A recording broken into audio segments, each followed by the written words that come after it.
Good evening, everybody. And look, I hate to be the bearer of bad news, but sad to say, this is going to be the last day of Overwatch Contenders trials. And to help guide you through this difficult time in all of our lives, it's me, Big Hungry Phil, alongside my co-caster, Thibble. Thibble, welcome to the broadcast. And it may be the last day, but we've certainly got a little bit of joy ahead of us, wouldn't you say? Absolutely, yeah. At least two more fantastic matches between you and I. A couple more after that, I believe, as well, just to round things out for the week here in EU. And some bangers coming online, really. This first one's definitely going to be interesting, though. It is, and I mean, if you just take a minute to look at the standings, we've kind of got the split of the group here. New Kings currently undefeated, 4-0. Vox Nihili currently 0-4, sitting winless at the bottom of the group. So it's going to be an interesting one, and I feel like Vox have got a lot to do here to do anything to dethrone the New Kings. Right. I mean, to say they have their work cut out for them is a bit of an understatement here and now. There's possibilities, of course. Frankly, crazier things have happened out there, but statistically speaking, I think we can all see where this one is going. New Kings have looked fantastic, a collection of amazing, high caliber talent that really should just be in the Overwatch League already. That are probably just here hanging out while they do their trials and see where they actually land. Meanwhile, Vox and Nihili kind of struggling. Some smaller names, obviously. People who haven't been around quite as long or played at quite as high a level. But at the very least, this will be some amazing practice time for them, and they could really make a name for themselves if they even manage to carve the smallest of dents into an otherwise unbreakable New Kings team. So it's worth noting that despite having gone 0-4, they aren't without map wins. They're actually 3-12 overall in terms of maps played. So there's a real good chance here they can take at least a control map off of New Kings. That's certainly in the offing. But again, the writing is very much on the wall for this one. And New Kings are now thoroughly so ensconced at the top of the group that however this plays, however the rest of the group goes, that's it. New Kings are in the number 1 position, and they will be moving up into Contenders proper towards the end of the month. It's that battle for second and third over this evening that's really going to be where the drama in this group comes. So Avoided and Shoes Money both have a chance here to go up into Contenders next season. That would be back up into Contenders for Avoided, or for Shoes Money Crew, in point of fact, down from Contenders in the previous season. But right now, things look like they're going to be favouring Avoided, who just need to win in any way, shape, or form here. Doesn't matter on the map score, and that will be them up into Contenders. Correct. Avoided just have to win. Doesn't matter if it's close. Doesn't matter if it's a map 5. If they win, they're in. There's no way Shoes Money Crew catches up. Shoes Money Crew has to win, and it also doesn't necessarily matter how, but Avoided also have to lose. So their fate is not entirely in their own hands. They can do their best. They are going up against Caspian today, who are 2-2, -4, out for the week, but have been doing pretty well overall.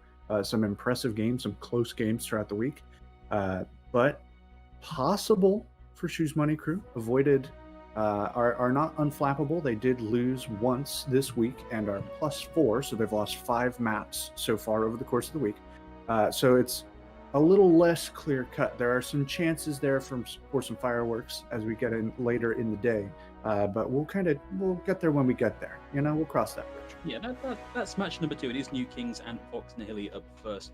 And we did have a little bit of a look at the roster for Vox, and sad to see that for Vox, a player that I've been following for a little while who is on the roster appears to not be in the starting 6 for today. So I'm hoping we get to see a little bit of Cotanks on the field, a guy that's been playing in UK LAN series for a little while now. It'd be nice to see him taking part in an official, but a bunch of names in Vox that we know we are used to seeing, and I like to think a bunch of players that really just need the right opportunity to shine and to prosper. Theomatic on the tank role, I think, is a particular potential star for Vox. Just needs maybe a little more time in the oven. Sadly, the heat in the oven from New Kings is likely to be particularly hot and crispy, so might not be the cooking experience he's looking for. Hey man, some bread does best at high temperatures. It's all part of the learning curve for a team like Vox, right? They are down 0-4. They have had a rough week. There's no way of getting around that one at this point in the game. But every failure is an opportunity to learn and to grow. So for a team like this, I'm really almost excited for this game because it's an opportunity. When it's done, win or lose, or however close or however not close this may or may not be, go into this with a fine-tooth comb. Go for VOD review. Just go over everything that went wrong, everything that went right, figure out how to get in there and really make the most of this match. Obviously, their trials is over. They're going to be going back into open division with some other amazing teams. But they at least will have that experience of having played at the trials level at their back. And that's the beginning, really, for this team of getting back into trials, making more of a splash than going 0-4 or 0-5. There's opportunity to grow. It's just going to take some time. So give them that time. The other thing to consider is that this is going to be the last Contenders trials of the year. So we're going to be looking into 2021. There is a lot of room for a lot to change here between now in the next season of Contenders Trials. Just got to hope that that's not going to be too dispiriting for Vox and that they will keep together and keep trying the various third-party tournaments. But I have just had word that we should be ready to go back into the game, having had that remade. We'll, of course, be starting on a control map for today, and today's map is going to be Oasis, as you did catch in that little sneak peek earlier on. And now that we're heading in, we can see exactly what the meta is going to be. And, you know, Thibault, I think over the course of this week, we've cast 3 different days of Contenders Trials. And we've been seeing a lot of what you are trying to shoehorn in as the Newton's Cradle composition, which I maintain is a little bit too highbrow for most of our players and audience and production staff. But yeah, the Wrecking Ball Sigma composition, Tracer and Soldier there as well. It's been very interesting to watch and very interesting to learn about how it works from players like Cafe. Oh, yeah. I mean, we had our lecture with the associate professor the other day, which was extremely enlightening. I feel like we could have sat there for an hour and talked about the intricacies of this meta and of Overwatch in general. Cafe, of course, has been around for such a long time, playing in as far back as the 2017 World Cup for Israel with players like EQO and Awkward, which is something I brought up back on Friday when we interviewed him. But in general, yeah, this meta, which it's looking like we're coming out with some minor changes for Vox, has really kind of been the flavor of the week, and it's been pretty effective. That said, the Sombra and the Lucio coming out for Vox, maybe just some early round scouting, but New Kings is shirking that entirely, going for a Rhine Wrecking Ball with a Lucio Brigitte and a Tracer McCree. So definitely trying to get some CC in, really stop Theomatic from doing as much work as he might like, and controlling the high ground as well with that shielding and with that pressure from McCree. Early scouting out from Theomatic on the high ground, and Ellibo just comes in, squishes Nat flat, Pingu down as well. This is an explosive start here for New Kings, and Vox just disappear from the point. And I think New Kings are taking the strategy of, we are super confident, we do not care, we are not going to respect this team, we are going to just hit the ground running, right? When you're playing without fear, you honestly do play better.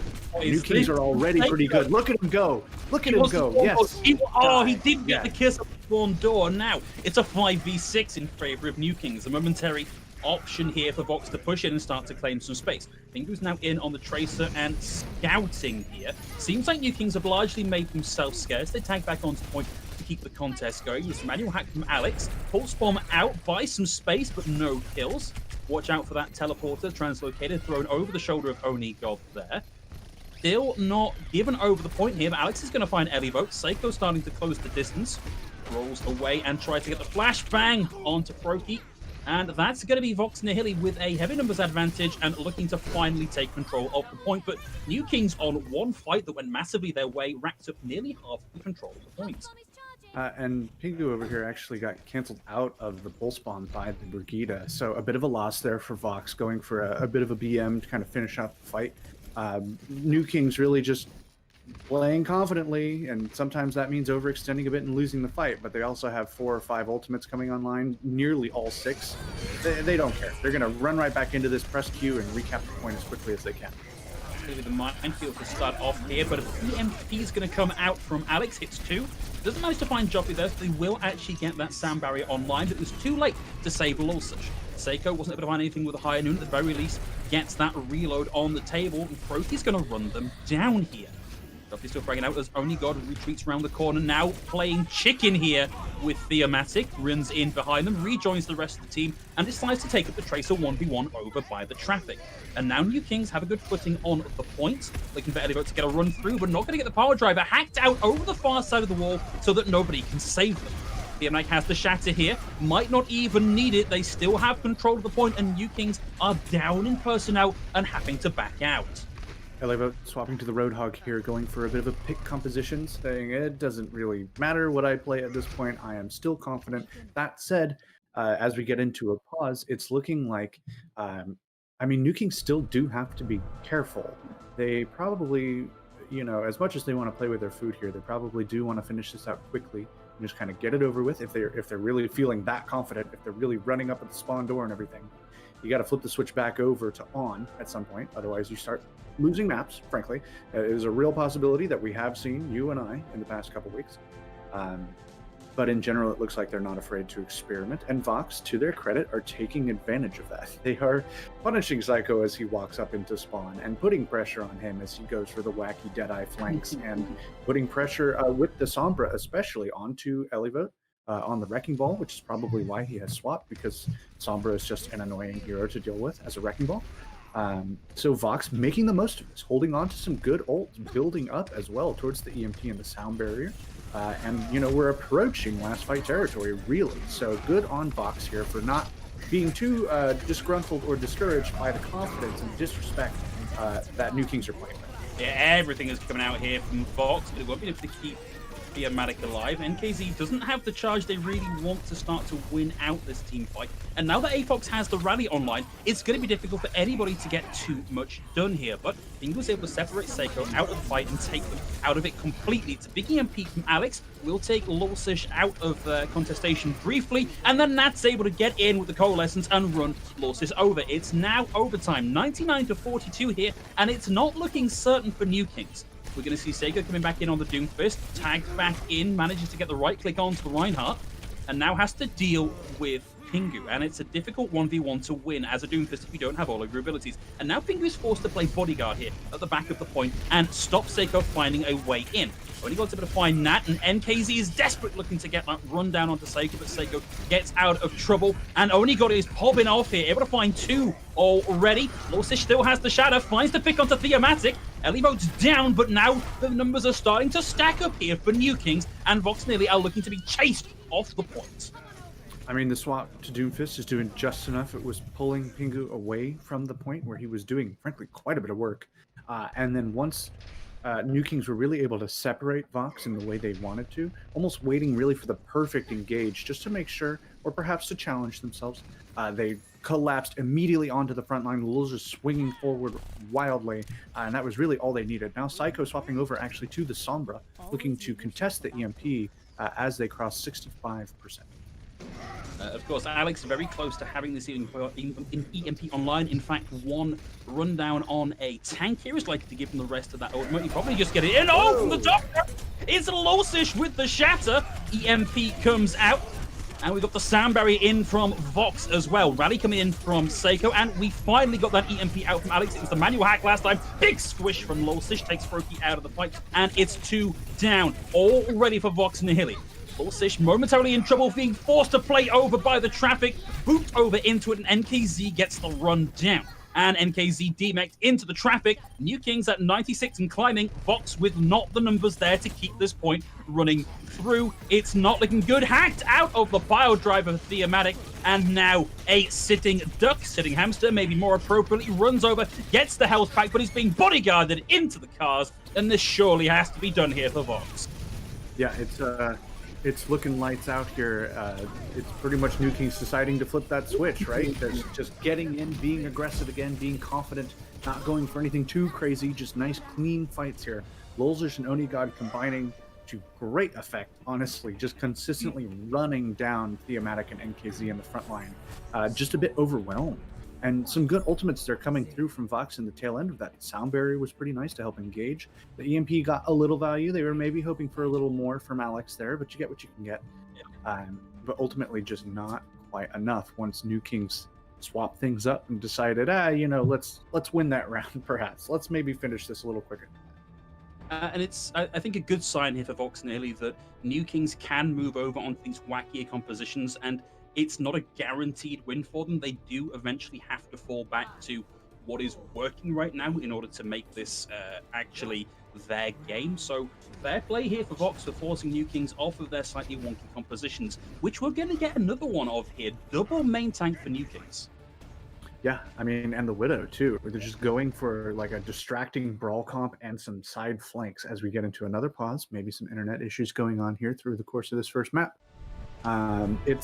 I respect the attempts at experimentation from New Kings. I respect that they're just trying it out. Vox, though, as well, coming out with the Ryan Zarya themselves, kind of expecting perhaps something a little brawly, a little weird from New Kings, which is not unfounded after that city center we just saw. So I think, like you said, the signs really for Vox are not too bad. They are putting up a fight and taking advantage of whatever openings New Kings will deign to give them just a matter of if there will be enough to actually win a round or a map or any more than that. Again, we have seen Vox take maps off people previously. I don't have to hand exactly which maps At those Astra were. and SMC. Yeah, at Astra and SMC were at least 2 of them. There might have been 1 more. And SMC, frankly, have been doing pretty well this week. They took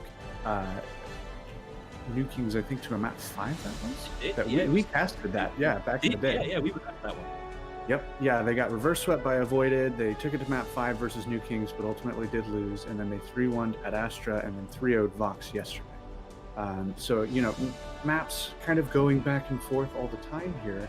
And there's always a chance, especially on Control, we have long established that Control is the chaos game where anything can happen and the points only mostly matter. So this is really Vox's chance to get some momentum on the board and get some confidence in themselves, because with New Kings even starting the game looking at, the numbers that we started looking at the game with, right? It's easy to get in there and be like, yeah, guys, let's just get this one over with. Let's just finish the week. This is how it's gone. We'll come back to this later. But this is the one chance they have to kind of light that spark and get something going for them. So I'm hopeful. Well, fingers crossed. And we are just going to throw it to a quick break when we get this little pause sorted out, and we'll be back as soon as we're ready to go into the game.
Okay, we're back with you, everybody, ready to go. Everybody hopefully happy and back at their PCs. But as we were talking about, Thibble, only God coming in on the Widowmaker here. I'm okay with it. He's just going for it, he's just trying his best, and it doesn't even matter because he can hold these sidelines, and Lolzus and Elivote are just going to wash over the rest of the point. I mean, we can barely see it, but we know what's going on here. The tanks are just running wild, and Vox have to scared of the Widow. They have to worry about those angles and those sight lanes. And while they're kind of thinking about how they want to approach this, New Kings say, we're not going to give you that time, dude. We are constantly going to be pushing up into spawn. Look at this angle that they're about to start holding. This is nuts. Yeah, it looks like they're giving them the runaround here. They actually want to go and take effectively the defensive position here. We've got, I believe, Elivote and maybe only God over on one side. We're looking to get a collapse here, but Elivote has to be careful. Ooh, big charge. Hack in over the top. Elivote not actually being pressured here by Pingu, and gets in and just takes them apart. Alex is going to find Joffrey here, but it's just not going to be enough. And this is the difference maker. If you have Overwatch League level talent on your team, you can get away with ridiculous nonsense like this. Yeah, I mean, that's really what this breaks down to, right? It's just that on a mechanical level and in terms of raw experience and hours played, I would not hesitate to say that New Kings eclipse or like double or more the terms of hours that Vox have put in. And that's no disrespect to Vox. These guys are playing well, especially against a team of this caliber. Oh, the primal rage into... Yeah. Pingu swapping over to the Bastion, like, this looks like my rank games, and that's not anything you ever want to see.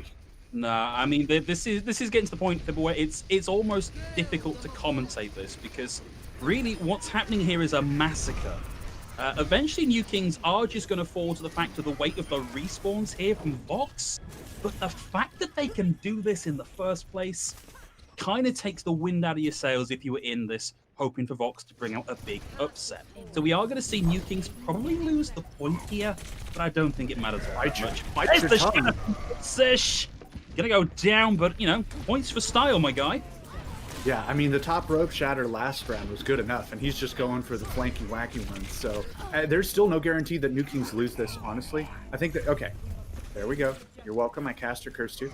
But now it's 99%. They have 4 or 5 ultimates coming online. They can maybe hold for another fight, do pretty well there. But Psycho coming online with the Pulse Bomb soon. Yofi's got the Sound Barrier coming up pretty quick. Could counter out the EMP if he plays it right. Like, you can never rule New Kings out in this situation like this. I'm very curious, actually, to see this dynamic go. There it is. Big old EMP. Doesn't catch Joffy. Hung back. Got the sound barrier off. Might not be enough to help Lulsish survive through this. We'll see the grab come out. Deal with Only God. And yeah, that's going to be Vox and Nihili holding on here. And Pingu might have bitten off a little bit more than they can chew then. A Fox not to be messed with. Very survivable. But a tag team there with Froki takes them out of the fight. And Theomatic briefly swapping to the Winston, just in case, swapping back over to the Reinhardt now. Froki with the Sound Barrier, and Nat also coming online with the Coalescence is probably the best chance for Vox to stay in this fight, but you have to worry about Elivote's Primal and the extra beefiness from A-Fox's Brigida if this fight really extends past, 30 seconds or so. Well, it's going to be an aggressive sound barrier here from Froki. They want to take this as quickly as they can possibly manage, get the bulk they need to start to do the heavy lifting. But it's a 1-for-1 trade, and it's Theomatic that's going to go down here first. And Elivote, like the circus freak that he is, clubbing around, juggling everybody up with the Primal Rage and making a huge amount of space. We have not seen the flip yet come through from New Kings, and Vox and Nihili are starting to find picks. Pingu with the pull, takes himself up and out of the fight there. You hate to see it. A flick of the shield from Lulsish takes them out of this one, but Vox are still by their fingernails holding on to this one. Elivote's going to be coming back in on the Wrecking Ball to keep the point contested as we hit 90 to 99. Only got Prince of a high ground position here, but there's a lot in his way. He's going to struggle to actually get anything done with that one, and the grab comes straight at him and takes him out of the fight. Theo's going to have the Earth Shatter here. It's 99 to 99. And New Kings overplay their hand here in a big way. And Alex actually got stunned out of the EMP. We have another DC, so we're probably about to swap over to our not so beautiful, well, my not so beautiful face, and you're actually a very handsome one. But that stun out of the EMP, I was really worried. I saw that kind of pop up on the UI there, and I was kind of scared. But Vox actually pulling it out, using their other ultimates, both their support ultimates, the grab from NKZ, to great effect. And New Kings, like you said, kind of overplaying their hand there and just giving a little too much away for free. Now, though, swapping over to the Mei McCree. We see this here on University a good bit. Alex over on the Reaper now. The Mei as well coming out from Pingu. This is kind of what we're used to seeing. We've actually seen some Orisa on here, but I'm very glad not to. And we will see if New Kings are going to overtip their hand again or actually decide to win. They're going for a long wrap. You know what's coming there. Yep, look at them go. At the very least, Fox and Nihili, they know what's happening. They're going to go and meet them as they come up the stairs, and this should give them a big defensive advantage. But we've seen New Kings make counter rotations. They're just going to go right around that wall, close the distance, isolate Theomatic. But it's a Reinhardt for Reinhardt trade here. Pingu's going to go down, and Alex gets booped down into oblivion. And New Kings, with their clever tactics, make the rotation, and it's going to be an early cap for them. I mean, it's that long wrap, right? It's all about doing things that you never really normally do in a match that is maybe a little closer than this. So New Kings are throwing them off just by the nature of their rotations and where they're holding. Onigod and Psycho just kind of holding up here and saying, yeah, come put pressure on us. That's fine. We need ult charge anyways. And then New Kings, of course, just flipping the switch, running forward, catching Vox. They're going to go touch the spawn door again. It's going to be a mess. We have seen a bit of a trend, certainly in the EBC tournament that's been running recently, of teams running to the enemy spawn to take a group photo and then coming back again. We've not quite got to there with New Kings yet, but we might see that on some of the less symmetrical maps as we move through the series. They're going for it. They're really trying. That's like the goal, I think, for them right now. It's less win or lose, more how many photos can we get for the collage before Trials is over. Because frankly, even if they lose this game, which they don't care. No, probably not. There's no impact for them. If they lose this one, they're still 4-1. They're still top of the group. You don't get extra victory for coming out with a 5-0 rather than a 4-0. And it looks like they might be putting out this fight after all. There's a lot of players in their way. Seiko's able to get the Blizzard off here. Pops back into the ice blocks to get some health and some ammunition back now that change has come through.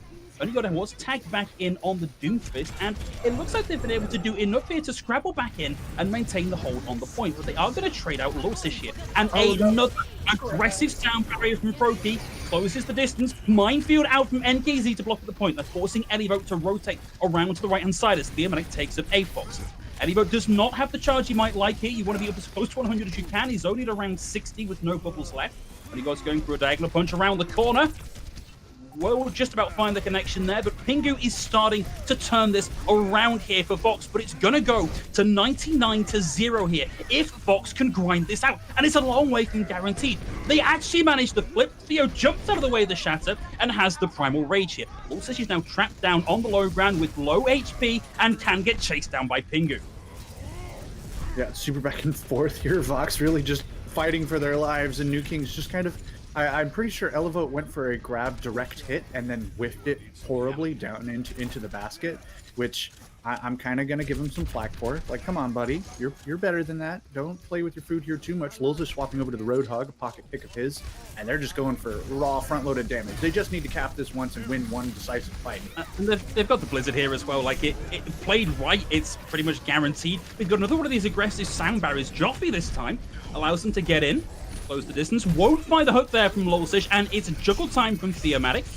We'll get the tactical visor, the Blizzard. Only God has the Meteor Strike ready to go. Ideally needs to wait out this tactical visor. That's now down. He's going to come down. He does a bit of a wing of a damage there onto Alex. Won't find the pick, but has forced him around. Alex is now going to have to rotate and take the high ground here as Elivote gets up to run. Interference takes a lot of damage, and Alex gets him out of the fight. New Kings threw a lot at that fight and didn't get too much from it. They're at the point now where they really need to buckle down and win this next map unless they want to take us all the way to a map 5. Yeah, I mean, this is going back and forth, but I really think it's just because New Kings are kind of taking their time with this. They do have 30% more before we're really into an overtime situation. I gotta shout out Alex and Froki, though.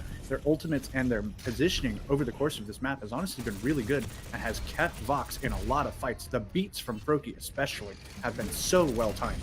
Oh, Theo, not sure what happened there, but he just gave up on that one.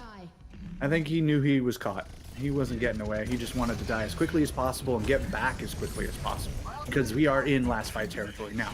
Yeah, we've already lost Only God. We do have the minefield out, and Lulz is able to focus down NKZ, looking for somebody else with a whole hog over into the small room. There's lots of room for Vox and Nihili to get out of the way on this one. Alex is rapidly closing in on having this ultimate ready to go, but gets knocked into the minefield and taken out of the fight. It's 99-99 here. This still could go either way. Theomatic punch out of existence and back into spawn. Lulz has to drop down to get into position to keep this going. We've actually got a swap here. Avox is now on the mercy. Brings Seiko back into the fight. Will have already used the Blizzard, doesn't have that to go, but New Kings are starting to find picks here. Now they need to make themselves scarce. Alex has that tactical visor online, and he doesn't quite get the final few shots in. The ult comes online for Onigod. He's got to land very carefully here, waiting for the minefields to go so he can get his HP back. Vox Nihili still in this, still fighting desperately, and that is gonna be it. New Kings managed the flip, New Kings managed the cap, and incredibly well played there by Vox, but just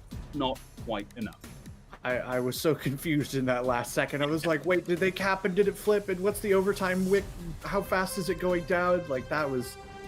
Well, pure chaos is exactly what I expected from a game that's going the way it's going right now. You've got people swapping over to whatever the heck they want, going wherever the heck they want, fighting wherever the heck they want. And I can't say it's not entertaining because Vox are fighting. They are fighting. They have not given up. Except that one time where Theo totally knew he was caught, which I'll allow. But, like, they're making adaptations. They're trying. They're coordinating. The ults, honestly, coming through have been really good. They're getting value. But is it gonna be enough, really? Like, you've got to... I say keep going, but let's be realistic. Yeah, there's no point giving up here, but if you're playing a match against a team who can walk you back and back and back into your own spawn so that you've got to swap to Bastion just to make some space, it's not a great sign, Vibble.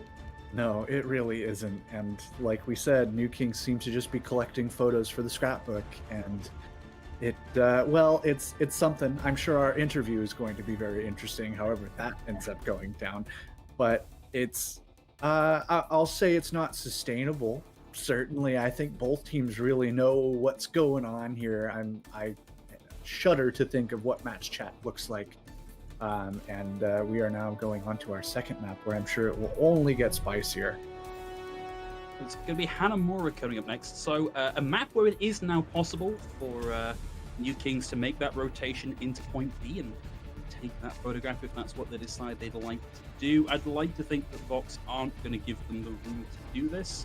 I think that's the sort of thing that you can do, but it puts them into that situation where you could potentially give up the possibility of taking this map cleanly and quickly. And we saw them messing around on Oasis and giving over one map point that I think they really didn't have to.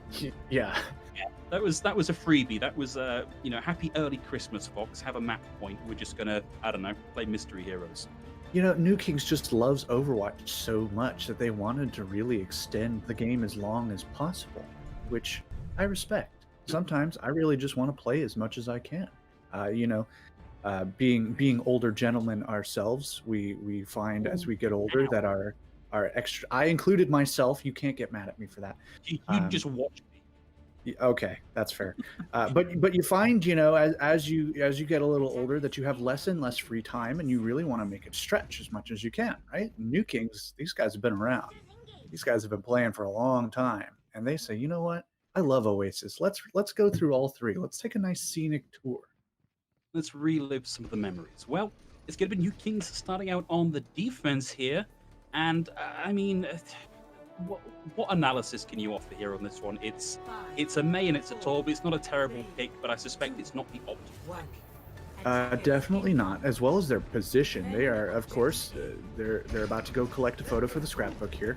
It's a nice turtle comp, really, but Vox see this and are moving. We're having a fight in an interesting place, which is exactly what I've done. Okay, Vox, I like this a lot. Take the fight to them.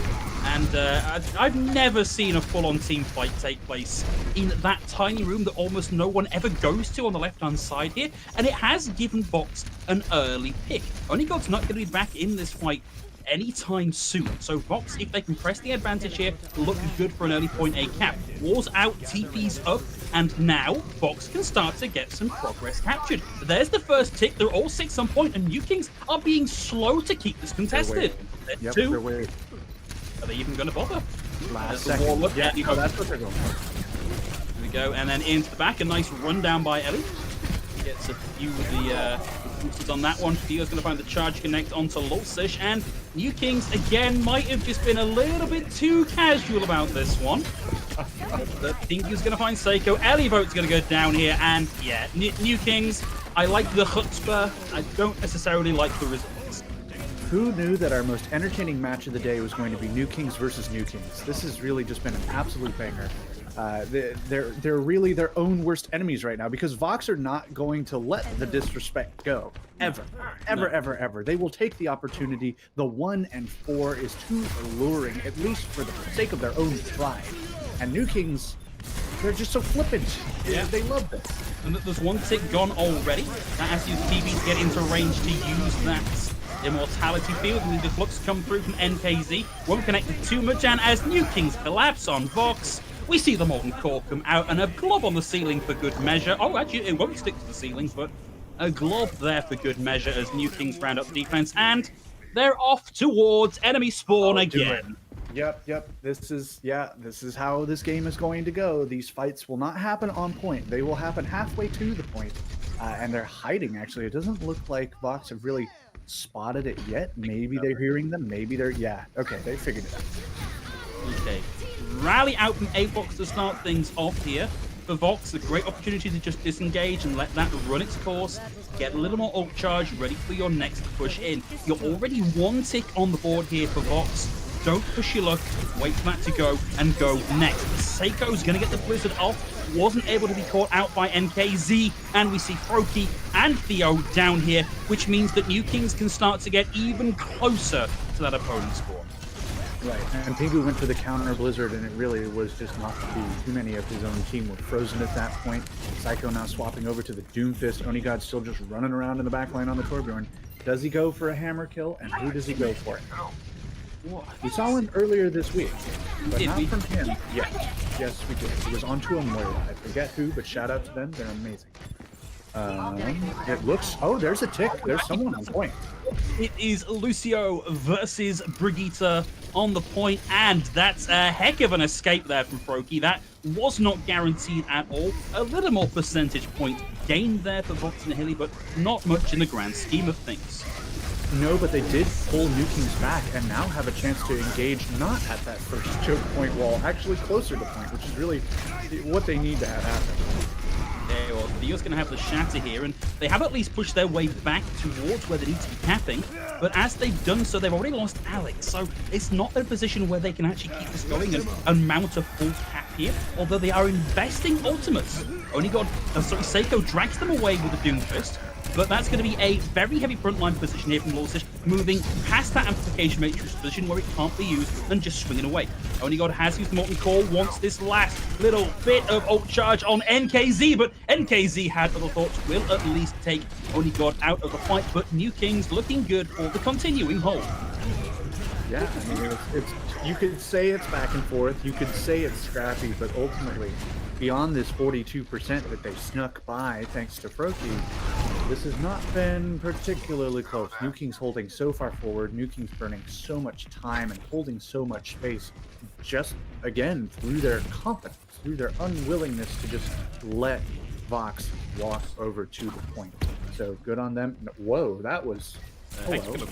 Yeah. I will definitely be trying that and probably falling off the ledge to my death in my rank games, but that was cool thinking. Alex getting the picture on the Helibo.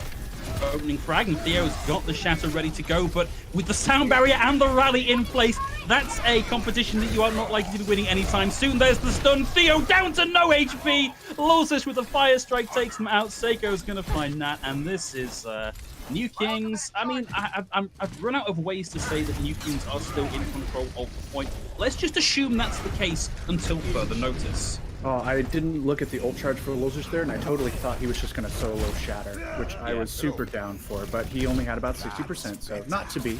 Maybe he saves it for the next one. And yeah, like you said, we're running out of ways really to discuss how well New Kings are doing, how comprehensively they are just holding here. The opening frag, I feel like, has gone Vox's way a lot.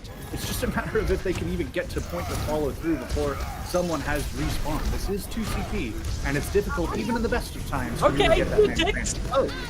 2 ticks for Vox, and ramping up here. Dropping tanks on point, and we've got Primal Rage from Elivox. Keeps this going a little bit longer, but now Vox and Nihili somehow have to wade through the Molten Core to keep this going. Theo's going to put the pin here. Jockey's going to go down. It's looking like we might actually see a cap here from Vox. They've got just under a minute on the clock, and one more push like that will seal the deal for them. They're so close. I feel like a C9 is so possible with the way New Kings are playing. Elivo's down. Yeah. That no one's there. He then came up. Finger's going to find Only God. It's a big boop onto Alex that stops that Death Blossom from finding anything, but gamely played here by Vox Nihili. They want this so much, and they are so close to getting it.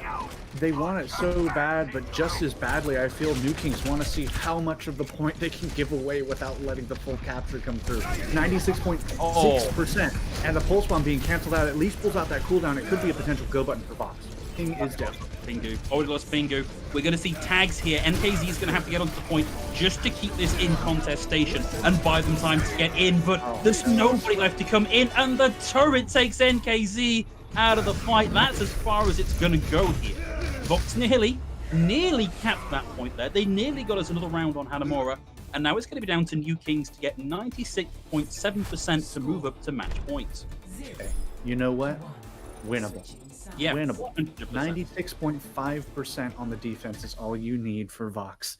This is doable if they play this right, if they force New Kings to overtip their hand. I almost feel like there's a chance for Vox to rapidly download a new strategy about how to make New Kings think they can feed, and then suddenly flip the switch and catch them off guard. If Vox can kind of get a handle on that weird, disrespectful dynamic that's going on in this game, they could really surprise us here.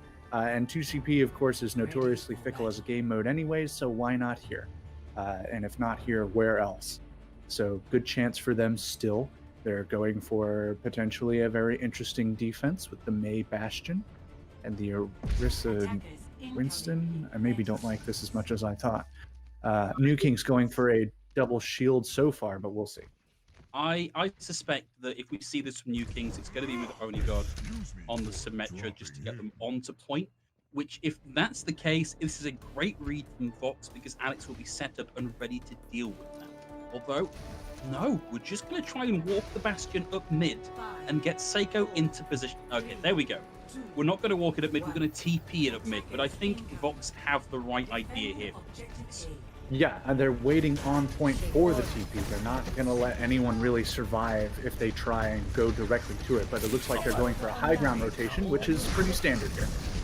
Yeah, you can't just take the TP straight onto point into Alex and hope for the best. Onigod's going to go down here, so already a nice chunk of ult charge available for Alex. Lorsish, Onigod, both down, and that's going to be the hold for Vox and Nihili. New Kings, are they going to keep throwing their time at this particular strategy? Is what I think. Absolutely. They're going to try and win this like 2v6, knowing the way they've been playing so far. They're still contesting. They're still getting kills even. Psycho on the Bastion. I didn't even see that, actually. Just kind of walking around the backside and catching a support off guard. A charge off the map. Why not? See ya. Yeah, yes. Get him out of there. See, Onigod's able to find Froki. Seiko gets Alex, and there's the cap. Oh, yeah, no. It's easy. I mean, a bit of a contest here, but still, I mean, as easy as it gets, and they're going to teleport directly across as soon as the point is captured and try and just use the Ant Matrix in the Bastion. And meanwhile, Vox, I mean, they've got a Primal, but with a really quick fight, they're not as close, or close enough, I should say, to anything. They need to make this fight kind of extend, and after that, they still have to hold for another 5 minutes. This is interesting. Yeah, this is so clever. This is we're teleporting here onto the Bastion. Come look at us, we've got the Bastion. And all the time, Seiko is actually on the other side of the point with the Ant Matrix, completely uncontested. But they've split the party, and out come the Cave Trolls to tear them asunder. Vox and Nihili able to find kill after kill after kill here. They do get one tick on the point for New Kings, but as clever a strat as it was, it hasn't won them the fight just yet. No, I mean, it's just the idea was good from New Kings, but this angle that you see here from Psycho is not actually as effective as they might like. Banana, Winston coming through, the Flux coming out from Elevote, but it looks like Vox are holding for now. Yeah, and that was really just, again, this swagger from New Kings, the confidence of New Kings going, we're just going to sit here with Seiko on the Bastion, and we're going to fire, and if you kill us, it's whatever, we'll just get you on the next one instead. He's still got his ult. Wolja still has Shatter. Yofi is close to the sound barrier as well. Theomatic jumping in, just trying to build ult, but he might even get caught out here. He's got to go. That's fine. I was worried about the Holt in particular, but the Holt was a little bit well-timed there. Alex is making the swap now. Alex coming in on the Ashe here. I think probably a better pick under normal circumstances than the Bastion, but Seiko will have ultimate here, so I think that's maybe something you should have held on to. And they're going for another kind of like thread the needle TP angle, maybe even up to where Froki is right now. Yep, there they go. And they are just going to mow down on the point. Let's see what they can do. Not a great angle here, actually, for Seiko, and a beautiful wall from Pingu will stop a lot of that damage coming through. And now it's down to Seiko to try and thread the needle, get up on the high ground, and find something somewhere to do with this ultimate. Instead, they're going to separate and go up on the high ground where Alex was waiting for them. New Kings a little bit too clever by half there. Blizzard out from Pingu secures the team fight win, but we've still got 3 minutes, 40 seconds for some sort of new combo to come up here. Oh, no. Oh, NKZ went for the jump and Elevote was waiting with the hull. I don't like that, and I also don't like that Blizzard from Pingu. The fight was pretty much over.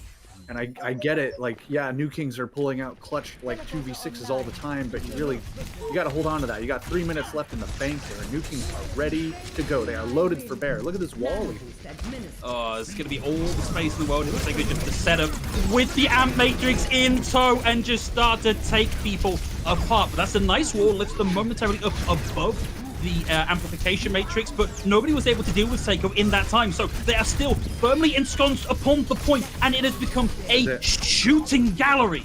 Froki's able to find Seiko, but the damage might have been done here. We were at 86% for New Kings. Lorsis makes the charge through, doesn't connect, but buys all the space. Layla get the hammer into range of Pingu, and now it will just be NKZ on the Wrecking Ball trying to keep this going. We get the bot there as well, but a Holt drags the ball off the point and stops that contest going. The damage is still there. But when he got to make the swap over onto the Widowmaker now, looking for picks to stop the recontest coming through, and he finds Alex, and Onigod is now more or less uncontested here. I think he's going to make the swap over to the Widowmaker, but it's too little too late, and New Kings get just that last little tick on the point and move to match point. Right, the Widow swap was a good idea to try and out-clutch Onigod, as daunting a task as that might seem to the average viewer, and trust me, it is. But the big thing about that, not even about winning or losing the 1v1, is that a Widow is not the kind of hero you send to the point to hold it. You expect the tanks to be able to do their thing. The Ana and the Widow hang back and are just trying to help as much as they can. But when those tanks go down because of the overwhelming force of a Bastion and a Baptiste and all of these other things, they are not quick enough or beefy enough to actually continue contesting. So as soon as that front line went down, with those people left, there was nothing else they could do. Still a good fight. Still half of that almost 6-minute time being burned. Still plenty of wacky hijinks and smart outplays on the Bastion amp window kind of strategies coming through from New Kings. But as we've been saying, New Kings are just really that good, and it doesn't necessarily matter if you're outplaying them because they flip the switch and outplay you instead. Yeah, it's really unfortunate that the level of play here for New Kings is almost unassailable. Like, if you look at everything that Vox Nihili did to deal with the Bastion, and not a particularly high rank play, but Bastion can be a very difficult hero to play with if you're not ready for him from the get. Freezing him, putting him up on the wall so he's outside of the range of the HMHs and the Immortality field, all the stuff that you want to do to deal with him, it just wasn't working because everybody else is doing such a good job of enabling that, or just diverting attention so that you can't just focus on dealing with the Bastion because, hey, Lulsish is 2 millimeters away from you and swinging the hammer with full force. Yeah, it's almost, when you look at New Kings in those fights, the Bastion was not even the most serious problem a lot of the time. A lot of times, frankly, I would say it was AFOX because his immortality fields were really clutch. The burst healing, really, the power of that in the composition that New Kings were running cannot be understated, because you're just building your ultimate so fast and keeping these big, beefy, high damage frontliners alive. And those heroes thrive. Lultish and Elivote do their best when they are enabled. That has always been true. It's why they were so good in Goats, because Goats was all about giving your Reinhardt the room to move and giving your Zarya the room to melt everything right behind him. Now, though, on Eichenwald, we're seeing some interesting swaps going about. Lultish back on that Roadhog that we saw on Oasis. Onigod and Psycho going for some airborne work with Yofi on the Mercy, which makes a lot of sense. Meanwhile, Vox, it looks to be potentially coming out with kind of a similar build, though with a Winston instead of that Roadhog and a Lucio instead of that Ana. Okay, Onigod doing Onigod things. Cameron out behind the point here. Looking for the assassination. I expect that's going to be on Nat. Focusing Beam won't quite connect, and Onigod takes a lot of damage on the way through. Alex tracks them down with Focusing Beam. And suddenly, Vox Nihili in charge. Although NKZ going down is not a good sign here. That's 1-for-1 trades across the board here. A very scrappy play from all concerned. Big hook from Lulsish. Won't find the follow-up, though. The flight was available for Alex, so they get out of the way. And now Lulsish is in a little bit of trouble. It's going to be difficult for... Oh, there we go. Second time's the charm. Second hook with a melee shot combo, and Alex is down. But same again here from New Kings. They're having fun, but they are giving over progress on the points. Yeah, I mean, New Kings, once again, we're back at this conversation. Maybe a bit of an over tip of the hand there, going for that cheeky assassination in the back. Didn't necessarily work. Alex ready, and then just the immediate collapse from Vox onto the point was all they needed. Now 5.5 minutes to get through Streets phase, though of course a very holdable position on this map, especially with the ultimates New Kings coming online with, and that initial pick onto Frozen. I've been looking across the board, despite the fact that Vox Nihili actually won that one. New Kings slightly favoured in some of the ult charge options here, looking at Elivote and Lulsish. Both Echoes now off the table. Theomatic down as Seiko's on the hunt. He's his rival there, his opposite number. Sorry, their opposite number. Not quite able to connect the rockets, and of course it's always difficult to win the Farajul unless you can land consecutive rockets or take the Mercy out of the fight. Pinju's going to be down, and Nat has to get out, but Seiko is not going to let them go. Only God's picked up a duplicate. I don't know if we got this on camera, but Only God briefly picked the duplicate there onto the Echo. Will be taken out of that one, though. Seiko's still playing around in the back. Needs to be careful there because up close and personal with the duplicate from Alex means that they are out of that fight, out of duplicate form, and now has to somehow win the 1v1 and wins it out with the sticky bombs, and Alex goes down. Diamanic likewise focused out of the air by Elivote, and that's a whole hog to nothing there from Lulstich. This game is so weird, man. Oh, it's just everywhere, and there's ults, and there's fights, and there's crazy picks, and there's like 4 or 5 people in the air at once. Oh my god, just tracking. It's nasty. The point is moving, to Vox's credit. There is someone over there on the point. I'm gonna guess it's Froki. But meanwhile, Psycho and Yofi is just saying, I'm the better Mercy. I'm the better support player in general. I'm taking both of you out. I'm a healer, but he's got 3. Wow. Okay. The barrage. But Dingo was able to find 1 with the barrage, but immediately brought back in by the res. So a barrage that got less than nothing here because we saw Pingu give their life ball. In case he drops the minefield. Nobody there really to be punished by. New Kings just make themselves scarce, and you know, it's a difficult match to commentate here. It's getting a little tricky. Nobody's playing the objective. It's all just individual 1v1s, and sometimes the cart moves. What can you do in a situation like this? Wait, did you not read the run of show? This is actually the November workshop jam. Oh, I see. Yeah. So we've got some interesting new game modes. This one is the cart doesn't actually matter and everyone can fly. We've had crazy touch the spawn door to score points modes.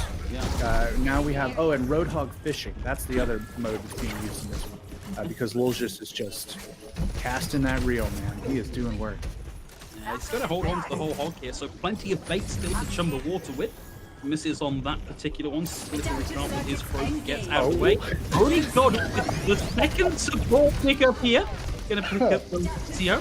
Going to see them playing for groups here. At the very least, able to help out Lulstich, but not able to out-heal the damage coming in from the whole hog. Will have that ultimate online and ready to go, but I believe now back into primary form on the Echo. Card is still rolling. That was a beautiful work from NKZ. It's a shame the geometry didn't agree with them on that one. NKZ gets Elivo out of the fight, and we might actually get to go into the castle here, Thibble. It looks like we're getting closer, though. It's never guaranteed. It looks like Vox have this. They are pushing forward pretty convincingly. Lulzich, though, with the whole hog. Only God, of course, making me eat my words. I really should have said that. There's always an Astra with New King. Yeah. I think just jumping off the map, frankly, or being pushed perhaps by that whole hog and saying, you know, we'll just go again. We have 90 seconds left. Whatever. That duplicate onto the Lucio. I was drinking water, Oni God. That's a little unfair of you. I almost died. I really didn't need that. It's still pretty early for me. It's not even noon. So let's maybe hold off on anything that crazy for at least another hour, please.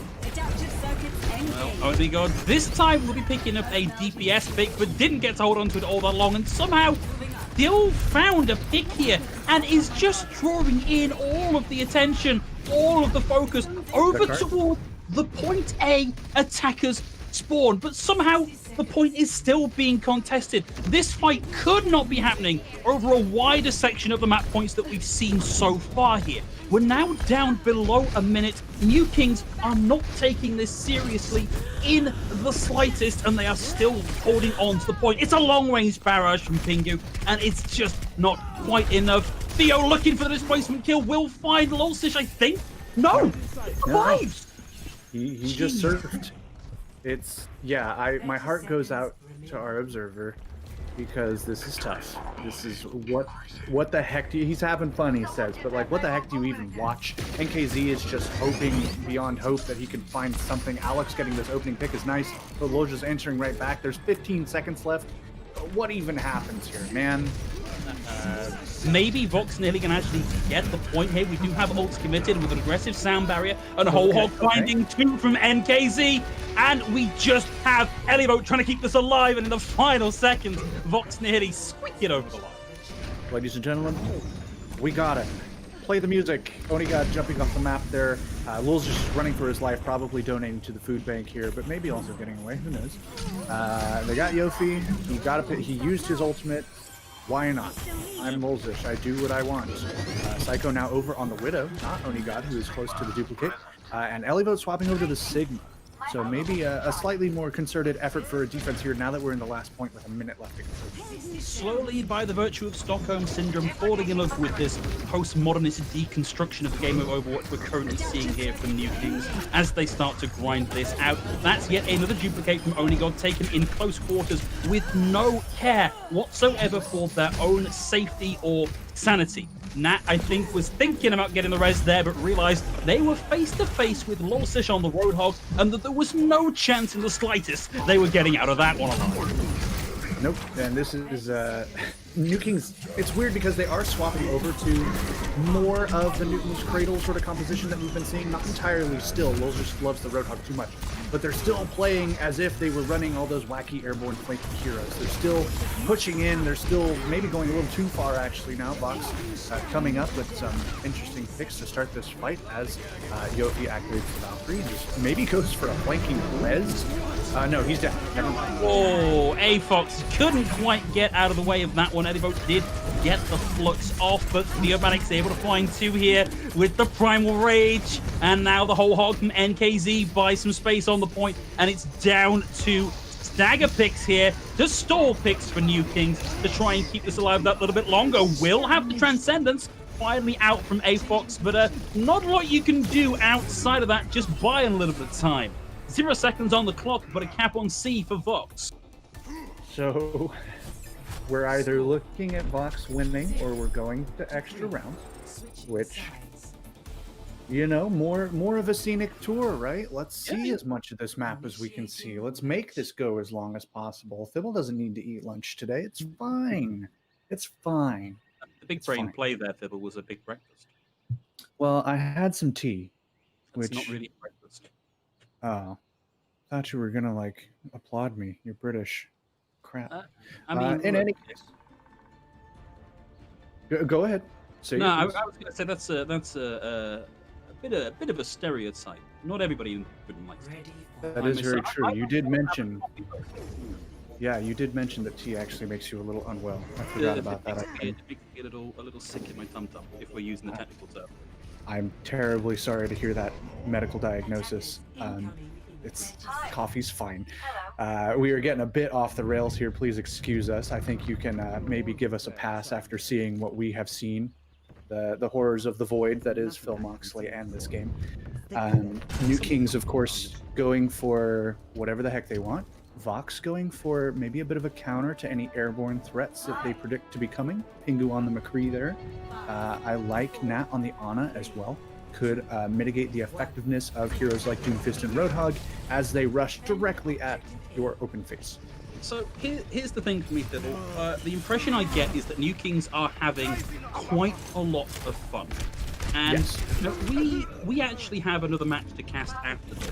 But I think there's a world here where New Kings just keep this going. Like, we just go through as many rounds of Hypervolt as they feel like giving us. And so we could actually be here for several more rounds. When you think about it, go ahead. I was going to say, like, maybe we'll be here for a long time as A-Fox gets the triple. Onigod attempting to just get melee kills here, I think. Pistol may be broken, will actually get one for the medic down. And, I mean, even having lost Seiko on the Doomfist right at the start of that fight, they still win the 5v6, and they still get to cap point A.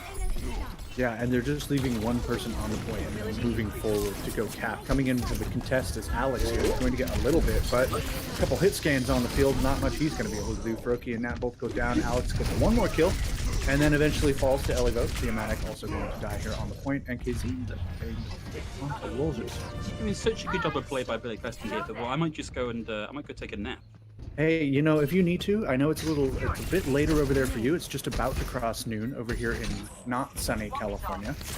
So yeah, whatever you need, man, go ahead. Psycho getting the kill onto NKZ. This is all like garbage time picks, I feel like, for any of our American football fans. This is a team that's down 42-7. If you get a field goal, it's not still that much to celebrate. It's just kind of like a thing that happened. So. Can I just check? It sounded a little bit like Diddle started speaking in tongues there. So if you can take a minute to give him like just a general sanity check, I'd appreciate that. Oh, you don't speak Greek? My bad. I slip into it sometimes. It's how it goes.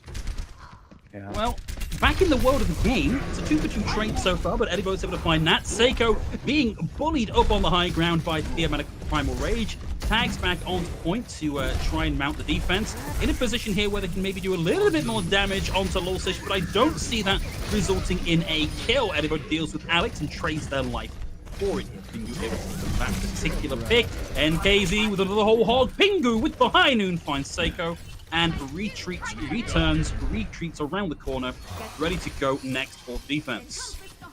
Yofi getting the res here onto Psycho. It looks like Vox are trying to set up as best of a hold as they can here on this high ground, taking advantage of that geometry, of course. New Kings are obviously going to use Valkyrie and start blasting. Well, it wouldn't be the first Mercy kill we've seen from Droppy. I think this would, if he can line up another one, be maybe 4, maybe 5. I think 5 or 6, actually. At least 3 in the previous round. Gets a little bit cocky on that one, but this is what we've seen from New Kings today. Their cockiness is etched deep into their marrow. Yep. Yeah, it goes down to the chromosomes, really. It is in there. That is just genetics. And New King's not afraid. They know they're good. They're feeling themselves. I can only imagine, like I said before, I can only imagine what match chat is looking like right now. Froki and Thea, though, getting some opening picks. Was a momentary sleep there onto Lulsish, but a little bit hard to call the ceasefire on that one. Nice reactions there from Froki, but that's not how you wanted that to go! Oh, Froki, how sad, my friend! A very unfortunate big hug out from Lulsish, meaning that actually that tactical visor found a lot more value than it was ever likely to. Seiko back into aim trainer mode, deals with NKZ, and 2 minutes 40 seconds left to get to the end of point C. Nope, that hadn't been capped yet, so it's 4 minutes, because of course it is. Vox now, NKZ swapping over to the Roadhog. I like a little extra beef. Pingu on the Doomfist, getting some work done with Theomatic here. Of course, in the tiny Overwatch room, where else would you have a fight like this? Yeah, definitely don't want anywhere nice and cinematic and open where we can actually spectate all the individual bits of action. Let's just mash everybody's character hitbox one on top of the other and take our best guess at what's happening. It is it's a mess is what's happening. It's chaos. It is the void. You know, we're really engaging in Vox's branding here. Lots of voidish motifs. And Onigan says, yeah, experience this, buddy. Rally onto Seiko. Seiko, I believe, may have been antied there and couldn't escape even with the damage reduction coming in from the nano boost. Theomatic gets the nano boost of their own, has to use the primal just to keep themselves alive and in this fight. Buys some space, travels some distance, returns, jumps, sleeps, and rests. Pulse Bomb takes them out again, and what a set of unfortunate circumstances for Theo. Yeah, I mean, just trying to make something happen with that primal there, and then, like you said, slept, everyone collapsed on him, a pulse bomb was stuck at some point, he flew off and died anyways. The meteor strike, there we go, okay. Beautiful. I mean, yeah, that's good. Sound barrier is going to nullify any other impact from the Doomfist there. Pingu has to retreat for now, but will find Lulsish. Seiko has the high ground, has the tactical visor ready to go, has to deal with Theomatic though, who takes up a lot of space, and NKZ now has the whole hog. Lets her rip, finds the hook. Adaptive shields pop here for Eliboat as he rolls his way back to safety. NKZ's Roadhog honestly been impressing over the course of this game. He is doing work. He's getting value out of the whole hogs. He's getting hooks. He's getting a lot of damage on the tanks and building that ult really quickly. Already up to about 25%. Lulsish, though, is happy to match his number and only got going for the fadeaway 3 for the 180 stick and not making it happen. No, that's a lot of bricks on that one. Seiko with tactical visor spent most of that running around trying to get out of the way with some of the incoming damage, so didn't do anything with that in the slightest. There's a big up. Alex is down, and the numbers sway back in favor of New Kings, but they are deciding to at least play the objective now.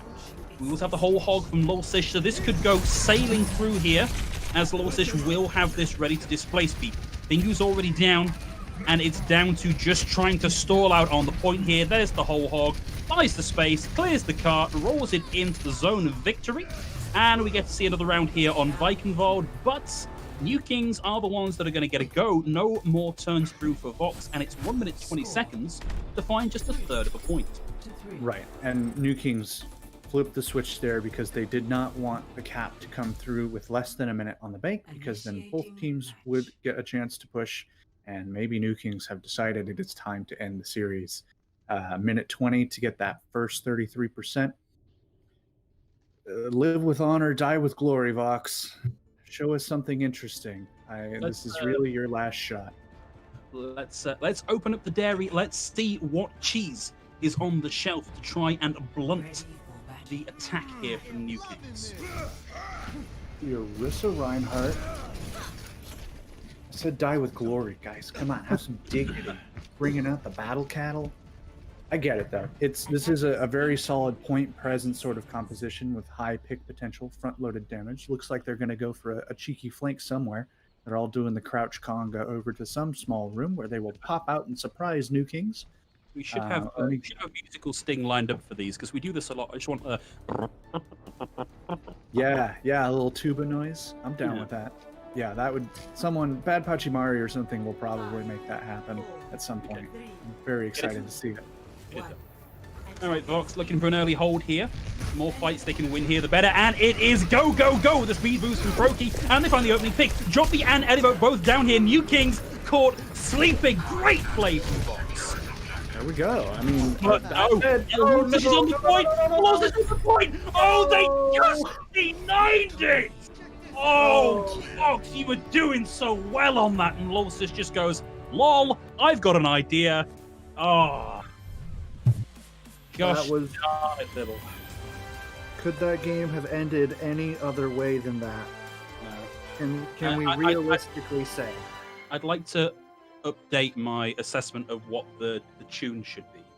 So I think the tuba noise is fine for that, but I'd love to hear the entrance of the gladiators. You know, the clown fiesta song, because that entire thing, man, was just that. I'm looking forward to seeing the nice, normal, solid and predictable compositions of Avoided, so we can get a little more down to earth. What a microcosm of 2020, where Avoided is the bastion of stability in an otherwise chaotic day for you and I. On this last day of EU trials, New Kings coming out as clean as you like, right? 5-0, the 3-0 to finish it out against Vox. Vox made it competitive sometimes. That was a great last fight from them. Oh, yeah. They really caught New Kings off guard. It was legitimately a good hold. They just couldn't get back to the point quick enough. And Lol just said, all of you die. I don't care about you. I want this to end. I am ready for dinner. And wow. Yeah, now we get our interview with Psycho. Yeah. So, Psycho, congratulations. Welcome to the broadcast. So that was quite a game, wasn't it? Yeah, it was. What was your plan coming into this? Was there a plan coming into this, or were you guys just here to have fun? No plan, just here to have fun. Okay. I like it. I can't say we predicted anything else there. You're going into Contenders, obviously looking super sharp, just insanely good here today and across the entire week. We've brought this up before, looking at other interviews across the week and everything, but who are you guys excited to face off against, and kind of how excited are you to kind of get back into Contenders, get back into that grind to get some properly good teams? Obviously we're looking forward to the match against British Hurricane, and yeah, it feels good to be back in Contenders with a team full of good friends. Oh, so not just good players, good friends. Love to hear. Yeah. So, I feel like we've asked this to a couple of different teams who are looking particularly strong over the course of trials. British Hurricane are obviously the team to beat here, and I think this may be the last opportunity anybody has to beat them. Obviously, we don't know for certain how they're getting picked up, but it's very strongly hinted that they are. Do you think you guys have the skills to finally have somebody beat British Hurricane in an official? Yeah, for sure. I think we have a good chance of beating them. We just might have to start scrimming a bit more. How much are you scrimming now? Nothing. I was gonna say this is like an OG Shoes Money crew. We do not scrim. We are just that good sort of team. So prop you for popping off with that. But yeah, I agree. Maybe hop in some scrims just to be safe. But I think if any team is going to give Hurricane a run for their money, it might be this. So, Seiko, I think you've not really given us an awful lot that we can analyze over the course of that map because of the way it went. So, I think probably the easiest thing at this point is to just ask you: is there anybody that you'd like to give a shout out or a particular word of thanks to at the end of the broadcast? Shout out to my entire team for being amazing. Yeah, that's a good one. Great. Well, Seiko, thank you very much for joining us. We'll let you get back to your team and properly celebrate that 5-0 in trials. I'm sure there's champagne to be popped at the very least. Yeah, for sure. For everybody else, though, that is the end of the first match, but don't go too far because we're just waiting on a little invite to get into the final match of this season of Contenders Trials, Avoided versus Astra Aspera. We'll be back right after this break.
Welcome back, everybody. Hope you enjoyed that opening entertainment.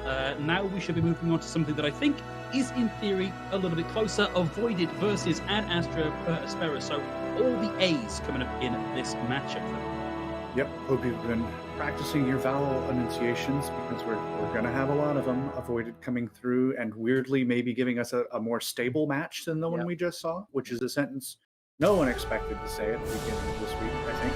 Ad Astra, of course, looking to play spoiler potentially. If they can pull off a win, Shoes Money Crew have a chance to get into Contenders, and it is their only chance because if Avoided win with this nice little roster we have coming online here, they're in, no matter how close it is. So clear win conditions. And it's worth noting that whilst Kaiser is now in the roster over Yezen, who stepped out to look for other opportunities, I would be very surprised to see Kaiser actually picking up the Farah here. Avoided starting to move over to a much A-centric set of compositions. Kaiser, by no means a slouch on other roles, but certainly what they are known for here. So, could be interesting to see how Avoided have adapted into this new meta that was so cruelly thrust upon them. And honestly, May has been seeing play, though, even outside of wacky, cheesy teams like Avoided. On maps like Oasis and Hanamura, she is central, really, to the strategy that a lot of teams want to employ. So if things work out the right way for Avoided and they really get the chance to let those compositions shine, they could continue their winning ways here that we've seen this week and cruise right back on into Contenders. That said, oh yeah, sorry, go ahead. You were preempting me. I was preempting you. We were well and truly preempting each other. I say let's have a look and see who they are up against today. It is, of course, Ad Astra Aspera, which I think is through adversity to the stars. Something like that. I'm not going to attempt to make any more of a fool of myself than I usually do. I will instead say that this team has honestly impressed me so far this week. Probably one of the smaller names, I suppose, when looking at the pecking order with teams like Oldenboard and New Kings and all the players on those sorts of rosters. But nevertheless, playing some pretty close games here. Timo and Sile as well, really kind of impressing me with their versatile play, the strong wrecking ball, which has been so integral to the strategies used this week, and Kukabao kind of filling the shoes of Eli, who went over to Angry Titans, which is a point we've brought up a little earlier in the week as well. So not a bad team by any means, and really they do have a solid shot of playing spoiler today. They really do, but to put that into context, their only win so far has been against Vox Nihili, we've just seen. So they're currently set at 1-3 in the group. Ad Astra not in a position to move back up into Contenders on the back of this. They will be heading down into Open Division or whatever the new system looks like when we hit 2021. So, you know, the prediction is that whilst they do have the chance here to play spoiler, it's not looking great for them to do so. Having said that, over the course of the week, they'll have been solidifying their tactics, solidifying their teamwork, getting stronger. So on the last day of the tournament is where they are going to be their strongest. Right. This is definitely a team, I think, that has grown over time, that is certainly not pulling out as many wins as they would like, but at least making these games competitive. So hopefully they've learned enough, reviewed enough, and kind of coalesced their strategies such that they can make this a pretty competitive game. Because I'll be honest, I don't know if I can go through 3 more maps of what we started. My brain might snap finally. What I will warn you about here, Thibble, is Avoided and I have a little bit of history together, which is that every time I cast Avoided, they find a way to take it to as many maps as possible. Usually when I'm casting them on NA time zones, but it's been known to happen in EU before. So whilst we have 5 maps lined up here, there's every chance we'll see a map number 6 here, because if anybody is going to find a way to really lengthen my workday, it is going to be Avoided. Yeah, I mean, some teams really just love to do that to particular people, and sometimes those particular people end up being you. So, we'll see, man. There's always that 6-map stunner that could really surprise us to finish out the week, and if any team's going to avoid it, I bet it, or any team going to do it, or not avoid it, it would be avoided. That's the meme I was trying to make as we get onto Oasis.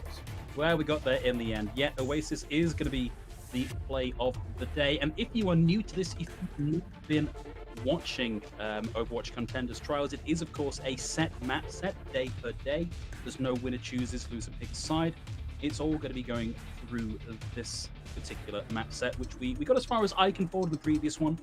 Maybe we'll see some Rialto, possibly we'll see some Ilios, but definitely starting out here on Oasis. And I feel like in previous iterations of Avoided, where we had Yezn, where we had a strong fire of presence, a map set that really works particularly well for Avoided.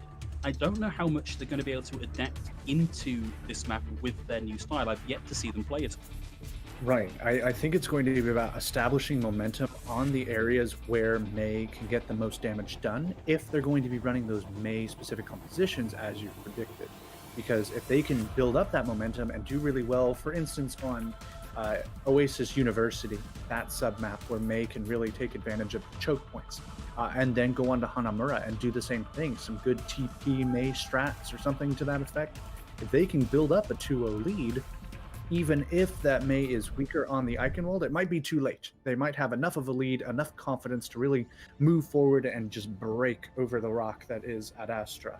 Meanwhile, Ad Astra have to look at weathering that storm, avoiding that blizzard as it was, and getting the most out of what they can do, the flexibility and the strategy that they've been developing to throw off Avoided's game.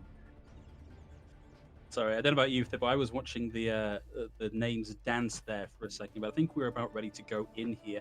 Kaiser currently hovering over Torbjorn, which maybe we'll see this come through here. Certainly be a nice wrinkle, a nice fly in the ointment to deal with Skyle here. Yeah, it's actually going to be out. Kaiser on the top.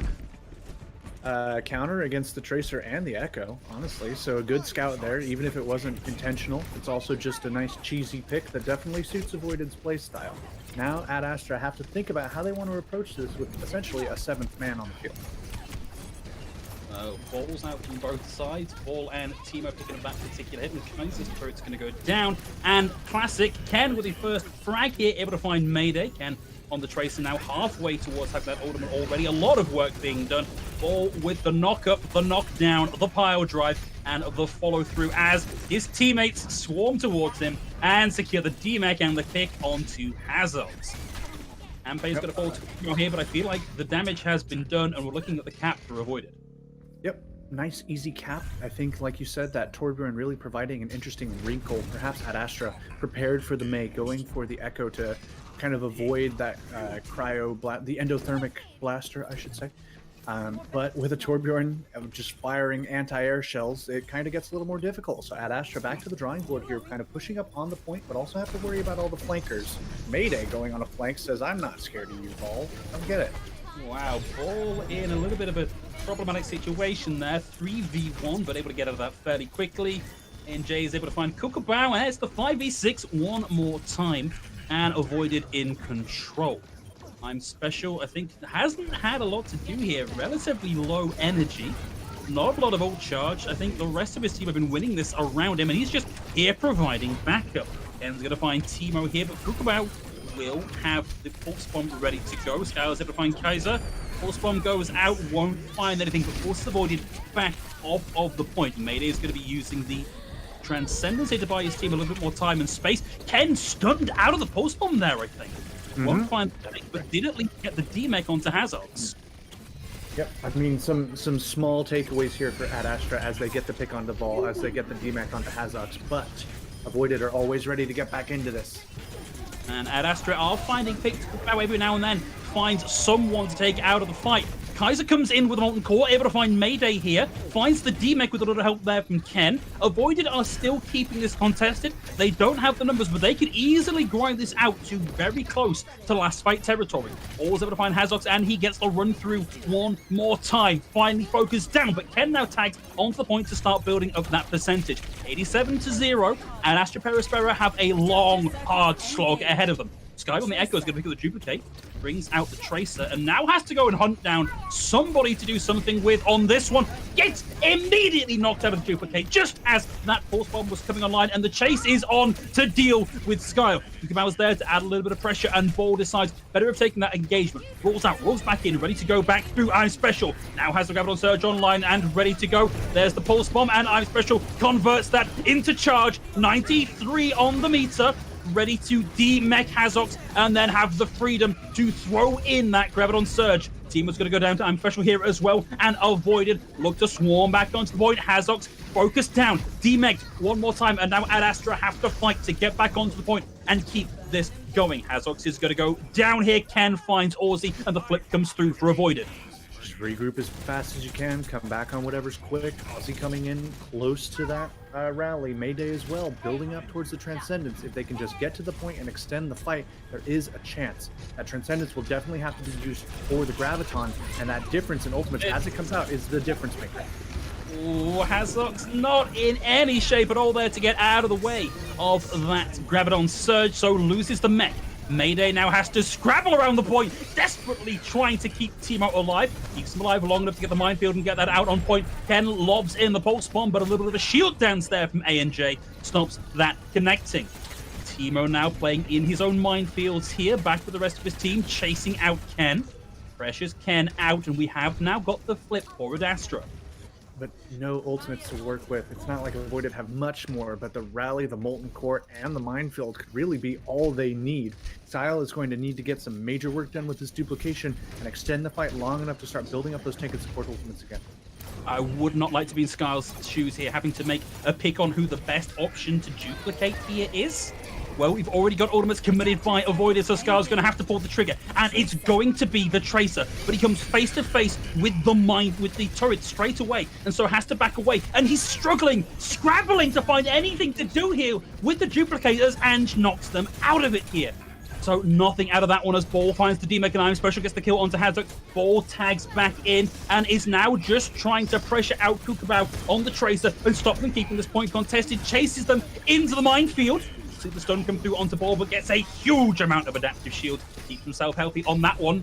Drops down. We're going to see that. There we go. Yeah, almost there. Ball knocked over the side, but manages to land the grapple and keep themselves in this fight. This is incredibly game here from Ad Astra. They are really making Avoided scramble, and Hazox was able to get the eat there on the Pulse Bomb from Ken. Ken's Pulse Bombs here have not been that impactful so far. Ad Astra are still holding on here, and now that Aussie has the rally in place, they're well situated to keep grinding this through. Ball's going to go down here, but the Graviton Surge is now out. I'm Special with a huge amount of charge. The Molten Core out from Kaiser here as well, and this is surely done time. Avoided now have the point back in their control, and Kaiser looks to hunt down Kukamau. I'm Special gets the finisher, and that's the first point over for Avoided.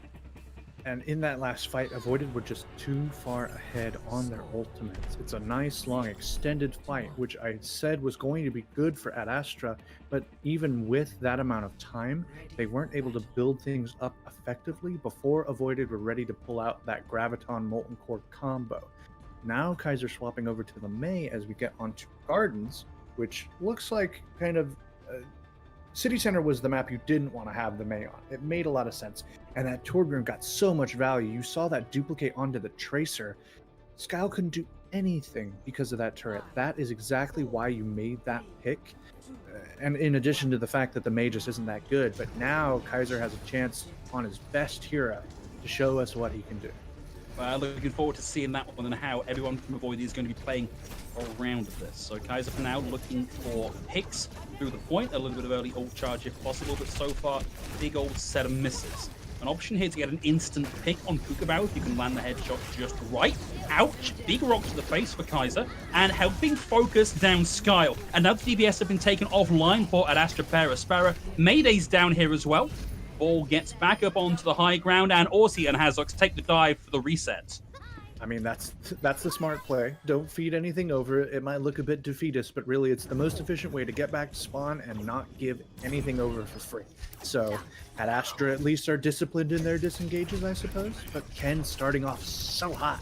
He's so hot right now. Someone play the clip from Zoolander. He is doing well. I know his pulse bombs last round weren't getting too much done, but if he builds them this fast, I'm not going to complain. I think there's not. Well, you know, I was just about to sing Ken's praise and say there's an argument for him being one of the more flexible and dynamic DPS players we have in Contenders and Contenders trials. And as I say that, he gets stunned out by the Brig. I'm special. Down to very low HP there, retreating behind the ice wall from Kaiser. And now Avoided have lost both Ken and Ball. They should be back into the point fairly quickly, but it means that keeping hold of this point is going to be a struggle. Azox helps finish down I'm Special. Ken with a pulse bomb finally finds Kukabao, but Aussie is there once again to ruin Ken's day. Blizzard comes out and it will just find the standard Blizzard freeze kill onto Skyle here, so Avoided might be hemorrhaging numbers here. They might not have all their players in the game, but they are holding onto the point and keeping this going through. Nano boost onto Kaiser here, which means that this primary fire is going to be a lot harder to deal with, but Timo gets the knockoff, finds ANJ and Kaiser here.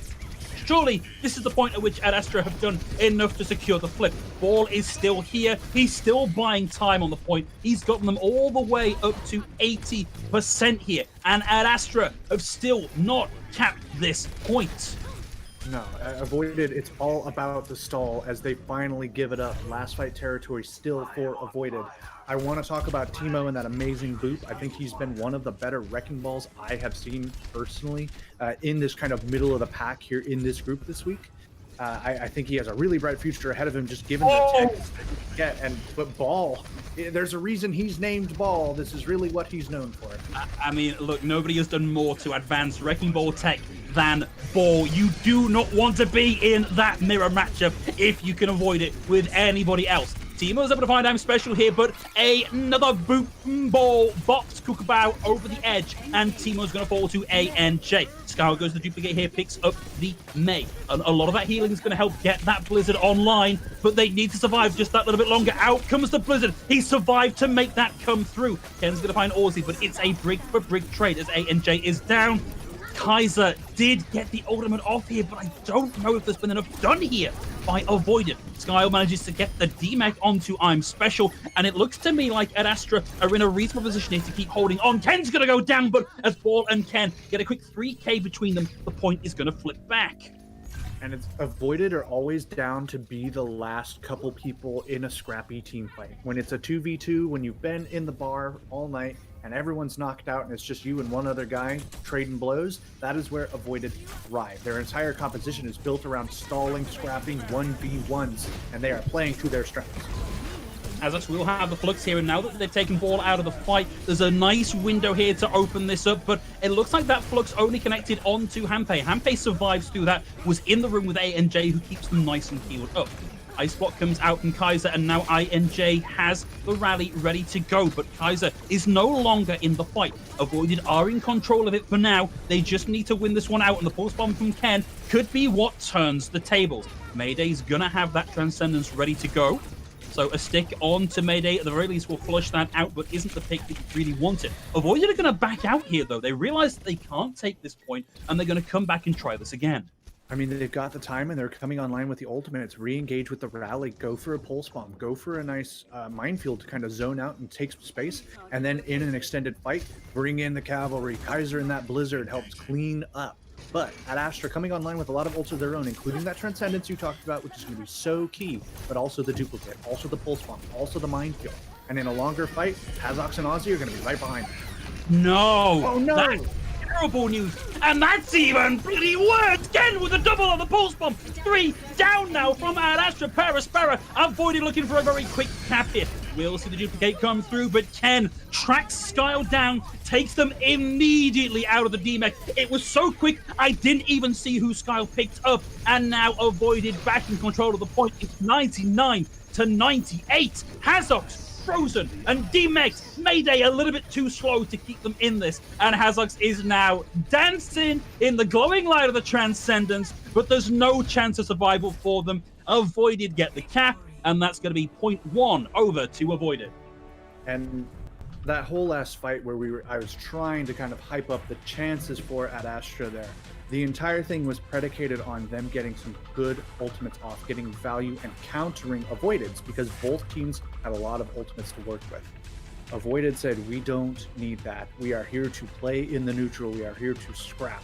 You take your freaking teeth out. And Ball just coming in with that wacky side flank and doing exactly what he needed to do. Mayday wasn't even aware. He literally got his head halfway turned around before it was snapped off by a Ball. So great play from him. It's all Mayday could do to get back with the Transcendence at all, but by then, way too late. The duplicate was onto the Tracer, by the way, did not even make it to the ground before it was knocked back out. It's rough, but the focus fire from Avoided was so good there, and they're so good in those scrappy fights where they're just like, get him! We all have broken glass bottles, and we don't care if this is legal or not. Get him! And that's the round. You have to look really towards, and not to give credit to just two people, but Ken and Ball between them for Avoided. You know, there is a reason why Armeng apparently watches clips of Ball to learn what he's saying. There's a reason the guy is doing as well as he's doing, and Ken, obviously a lot less well known than that, but everything I've seen from this guy makes me think he is a genuine, real talent here. He is so mechanically gifted on whatever he plays, and he's been playing Tracer, a bit of Soldier, a bit of Genji for Avoided.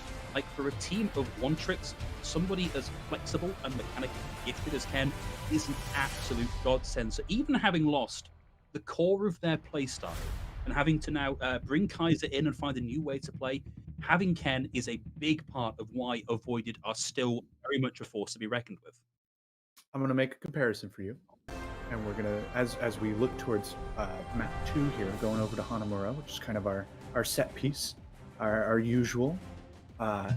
Ken and Ball remind me of Fraggy and Snillo. Remember, like back in 2018, because the thing about the Tracer Ball relationship, we actually talked about this with good old associate Dean Cafe a couple days ago. Okay. Tracer almost plays like a support in that you are there to help your Wrecking Ball maximize disruption and help clean up after him. So Ken is following Ball around, going on these wacky flanks with him, just being wherever he needs to be to help take advantage of the openings that Ball creates, which, when you're playing as well as he is, are plentiful. It means you get those double pulse bomb 6. It means you're taking echoes out of the air almost single-handedly because you're getting that help from your front line. And that dynamic duo does a lot together. So these guys are really tuned into each other right now. And though Kaiser is certainly not struggling as he gets into this game so far, it almost looks like sometimes they don't need him because they're just cleaning up that well. So, and that's kind of a throwback to the way that Yezen and Ball used to play. So, apocryphally, Yezen and Ball used to just queue for hours and hours and hours in rank, just learning how to deal with long-range hit scans, like the combo of the direct rocket and the power driver from Ball, or the run-through from Ball, is a large part of what that comp was built around. So it's reassuring as someone who is, admittedly, in a slightly biased way, quite a fan of Avoided and what they're doing. Great to see that they are still finding success here, but it's also great for someone who has been following at Astra for a little while now to see that they're not just rolling over and showing showing Avoided their bellies. They are actually putting up a fight and showing that they do still have some teeth in this. Much like our last game, right? You have to go, if you're going to go down, and that's far from guaranteed, I will say, you at least want to go down with some dignity. So at Astra, certainly not giving up. Certainly don't think they're necessarily outmatched just yet. That was just one map, and it was Control, which, of course, utter chaos, complete mayhem, which is why I like it so much. Now, though, we're getting on to Hanamura. I'm a little more worried for Ad Astra here. This is a Mei map. A map, at least, where she is very useful for some very set strategies. And it looks like Avoided are starting out with that right away. Though, of course, contractually, I must disclose that we should not discuss compositions in the attacking spot. This is one of the ones that I think actually you're probably okay to make that supposition. I think so. It is the map for this Mei Sim TP strategy. Ken not quite getting it on point, but will at least get them in there, gets the turret set up. Mei War comes up, stops the contest coming through mid, funnels everybody from Ad Astra through that side door instead. And I'm Special's been able to get at least a little bit of charge here. Avoided needs to be careful not to play exactly where Ken was playing there, because Teemo is more than happy just to swing through and knock you for 6 and over the side. It's a fairly trady fight so far. Avoided got some good punches in, and Astra gets some good punches in, but it looks like the body blow has been struck now by Ad Astra Aspera, and Avoided are going to have to go out and rethink that. And look at the amount of ult charge Kyle got in that exchange. Oh yeah, I mean, that nice cleanup right there was really just the icing on the cake that was that fight for him. So easy for an Echo to really just get out of range of a Symmetra and a Mei and just rain down as best as they like. That said, if anyone was outstripping him, it's actually Kaiser, who has the Blizzard already. It's been about a minute. And swapping over to the Tracer now, just looking for a quick rotation onto point, I think, and a brawly fight wherever they can take it. Well, Kaiser's now at point with the Blizzard. Chucks it in, catches them in the middle of the point, but Mayday starts to frag out and now has the Transcendence. At the very least, Ball was able to knock them away from the point and get the minefield out here. Teemo still a little way behind, and Ball with the minefield able to find Teemo here. Lands a few shots onto the kinetic grasp, and then there's the head hitbox. Kaiser gets the follow-up. I'm Special's going to get Kukabao here. And Astra still in this, but Avoided starting to do the lifting. I will say, in Ad Astra's favor at the very least, they are coming online with 5 ultimates. Missing that Transcendence, though, for the Graviton that's coming up very soon, because I'm Special is charged up, ready to go, 80% coming online. Anj also coming up close, or soon, I should say, with that Sound Barrier, which should be pretty good. Should be, but still 10% left to go, and they will be coming into, as you rightly suggested, a bunch of ults from Astra Aspera, so we need to see them very quickly get this online if they want to make this push work. Having already lost Ball here suggests to me that Avoided aren't going to be in a great position here to make this work out, as Kukabao goes on an absolute bender here. Knocks out 3, finds 4. What a play of the game here from Astra Aspera. That was spicy. I love those little blink into melee combos where the Tracers have really just figured out that distance perfectly. But Kukabao getting a little greedy, perhaps, a little confident in himself, has to remember those respawns are still coming in, and they're like 10 seconds or so, and those heroes move fast. So it's going to be all he can do to get back on the point. Hampe, I actually hadn't clocked this. Hampe's going to be playing the Zenyatta here. We'll get an aggressive Sound Barrier, which will probably act here to counteract the Gravitic Flux. Ken's able to find one with the Pulse Bomb, and the Blizzard online and then offline. Transcendence from Mayday is likely to put paid to the Avoided push here as well. Ball's not getting away from Kukabao here, and that's Avoided seen off the point again with still nothing capped. Not bad from Ad Astra. A little expensive, though. They use both tank ults, the Brigida. It looks like the Transcendence from Mayday and that duplicate, which didn't get too much done. It did win the fight, but 3.5 minutes now for Avoided. They have a Graviton Mines combo. They have Ken now on the Soldier, who could set up on the high ground and do a lot of work with or without his ultimate, frankly. And Hampe passing 60% on the Transcendence. Still Avoided with a couple of key ults in their favor. No Mayday to play spoiler this time, and Ball gets a nice spread on the minefields. That gets very heavily focused here. I'm Special to the rescue, and Graviton Surge locks up Teemo. Balls then back in to help secure the kill on his opposite number, and as the minefields are still in effect, it means that Avoided can start to really solidify their hold here. Ken playing classic soldier position over on the high ground, uncontested, while the rest of his team brawls and find the picks. He's laying in the body blows, they're finding the finishers, and Avoided now in a great position to round out their offense phase here, as Hazox's D-Mech. Skyle tries to come back in, Astra, but a beautiful wall from Kaiser prevents that coming through. Ken's able to find 2, and we are now less than 1% away from Avoided managing the cap here. The Transcendence is out, but that's going to run out before the Blizzard and Mayday makes themselves scarce, and Avoided finish with 2 minutes 16 in the time bank. And I want to talk about that solo grab onto Teemo again, because we joke about solo ults a lot. We joke about how they're, meant more to disrespect than anything. But really, in this composition, in this meta, isolating and taking down that Wrecking Ball to open the fight is honestly one of the best things you can do. So good on I'm Special there to say, you know what? I'm going to create this advantage for us right now. And then we're going to just hash that out, get right onto point, set up the minefield for some nice zoning and the Blizzard as well, really to finish it out. Like that was, it looked a bit memey, it looked a bit chaotic, but it was honestly a very well coordinated fight. Good use of ultimates, good spacing of them throughout that, and just a good neutral engagement after that solo grab. You get an easy secured capture on what is sometimes a very difficult point. Starting here for Avoided, Ken now moving away from the hit scan roll, picking up the Torbjorn this time. So that's 2 different Torb players we've seen for Avoided. And honestly, looking at Astra Aspera, this wouldn't surprise me to see this coming out of spawn. I have some questions around Hazox on the Zarya rather than on the Sigma, which is sort of what we come to expect. And again, that's my fault for talking about what's in spawn. And yeah, we're actually just going to come out with the standard meta that we've seen for trials. Yep, more of that Newton's Cradle. It's about what I expect here for at Astra. They enjoy this comp, or at least use it fairly often, not going for a Mei Sim strat of their own. I'm curious to see if Kukaba stays on the Tracer when he sees the Torbjorn, though, given how effective Torb has really been at countering their Tracer strategy so far. Okay, good high ground presence here from Skyle, forces out A&J. He didn't take any damage from that, but at least a lot of his shield health, and Kaiser finds Skyle at long range. That's for Sniper May, and looking to then get the freeze onto Teemo. Forces out the recall from Kukabao instead, and still in the position to actually freeze out Teemo here, who is going to give over a phenomenal amount of ult charge unless he can get out.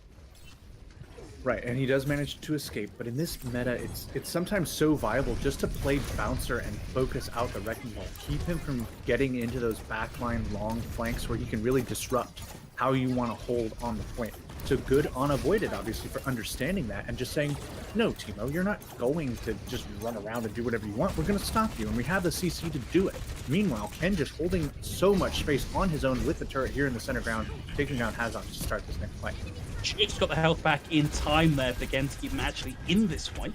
Teemo's going to tag onto point and start drawing focus, but there's a lot of damage coming his way, and Kaiser's able to deal with him and take him out of the fight. This is not looking great for Astra so far. 2 minutes, 30 seconds on the clock, and so far, nothing gained. At the very least, they took A&J out of the fight, and Kukabao is going to be back in this way quicker than A&J's. Right, and they actually almost had the Ken on the Torbjorn as well, but the wall actually kind of messed it up for them. They were going for a set play, also the bubble, I would say, from I'm Special. Skyle, though, getting that opening pick onto Kaiser with the Blizzard. This is a good opening for Ad Astra. This is looking really good now. I'm Special, the lone bastion on the point here. Well, I say bastion, I mean that in the other term, not the non-character term. I'm Special died with the Graviton Surge online. Avoided, almost certainly going to have to give up this point here. We might see a last-second contest coming through. Ken's actually going in with a Molten Core, but needs to get onto the point. No, Ball is in there and starting to keep this contest going. But now that the Transcendence is online from Mayday, he can play Minesweeper, and all of these ultimates being committed by Avoided may come back to haunt them, because Astra Aspera just won that handily, and they have ults in the next fight. Avoided don't have anything other than the ground. Sure, they committed 3 ultimates there, but they drew out both support ults and the duplication. So at Astra, not a lot of answers for anything Avoided does in the neutral, or anything they try and combine with I'm Special's Graviton, which they held on to very smartly. They could win the fight off of that alone, assuming at Astra don't give them enough time to build up more ultimates. The Nano Boost already close to coming online for Hampe, and Ball is getting picks all the time. Ball playing Bouncer here really dug Kaiser out of a hole on that one. Kaiser was very close to being taken out. Yeah, I mean, it's Avoided trying to kind of meet forward and have an early fight and start building up their advantages again.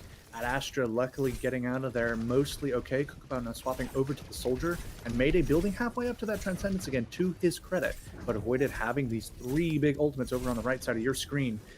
Could mean a potentially quick capture if Ad Astra are not careful, and if they don't use their tank ultimates to their fullest effect. Well, here comes the split. Wall up separates 3, 2, and 1. And now that I'm Special has a line through and a reasonable amount of charge in their back pocket, they can start to get in and cause trouble here. There's the grab. Ball finds Hazox, and Skyle in a whole world of trouble there as I'm Special works them down with the high fire of the Zarya primary. Mayday is going to find Ken at the back end of the fight, but Ball still alive and causing disruption. Stops Aussie making the escape and claims a lot of space here. Actually, I think maybe fishing for ult charge for his supports. Absolutely what he was doing. And those last little picks there for Ad Astra were really consolation prizes. Not much done there. They do have a little less than 3 minutes, but they're making some swaps. They're using some ultimates here. It's going to be a bit, especially when they start getting picked early like that, for them to really mount anything specific. This fight it basically didn't happen, but it's also already over. And Kaiser is being so good with these right clicks. You could really say he's got the eye of the Kaiser. I wish you didn't say that. Apologies. Here goes Ball. He's getting away. He was doing his thing. He is getting a lot of ult charge for his supports, both of them passing 40% now. Ad Astra have both of theirs, but he's just, this is nasty. Kaiser! Peak Kaiser! He's going to nail you from halfway across the map and blunt your offense. And we're going in with the Blizzard here. The Warlock gets over the Sigma shield, them to close in, do the damage, and I'm Special gets the finisher. A heavy investment, but it was stylish. You gotta give him that.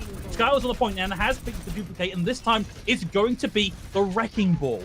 99 and now 100% of the way to the ultimate. But where is Skyle? The D-Mech, the D-duplicate is on, and nothing came out of that one. Kukubao's finally able to get the measure here of Kaiser, but we are already significantly down in time bank for Ad Astra.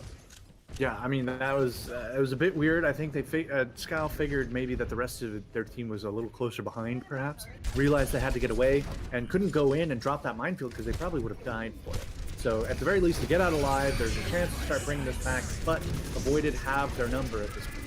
Okay, I like this as a combo. We got the Transcendence, and we also got the Tactical Visor there to buy Kukubao some space to make something happen, but they needed to be on the point for Ad Astra, and Ken just layers it in a thick layer of molten metal, meaning that Ad Astra Aspera couldn't keep themselves in the fight in a meaningful way. Skyle and Ball both over the side. I would say, without having seen it, that was probably intentional from Skyle, not sure about from Ball. Yeah, you know, sometimes Ball just decides to run off the map. It's kind of his way every now and then. You got to keep things interesting. So it's not like it matters too much anyways. The spawns are pretty quick, and Ad Astra were already working on regrouping, so he knew he had a little time, if indeed that was intentional or just kind of an overextension. Teemo coming in close to the minefield here, just doing his best to separate Avoided, who are setting up so well on this defense. Well, you may have done that last little bit of damage to Kaiser, but as it got healed up, now he has the ultimate, and you are trapped in a very small space with a wall at your back. Hazox down to the right click. Skyle down. No, actually survives through that. A bit of focus there from Aussie keeps him up, and Skyle's able to survive that and find Ken with the sticky bombs. Kaiser with a drop down, no focus, just boom, straight into the head of Kukubao, knocks them out of the fight. I'm Special on high charge. And that is 2-0 for Avoided, putting them at match points. And Contenders point for Avoided. Remember, if they win, they're in, and it doesn't matter what Shoes Money Crew can do at that point. It is over. We have our two teams. I'm afraid, Devil. Hit it. That unfortunately weren't able to win out their match against Caspian, went to a 3-2, and so Avoided can throw the rest of this, and I believe still finish in Contenders. They actually could.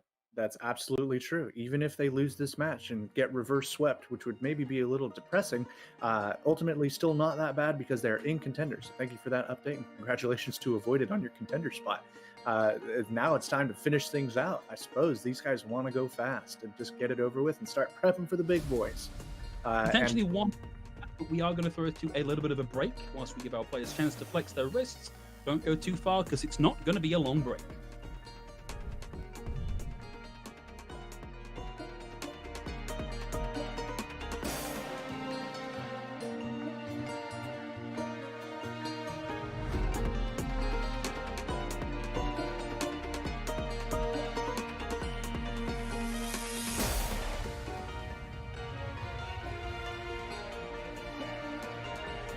An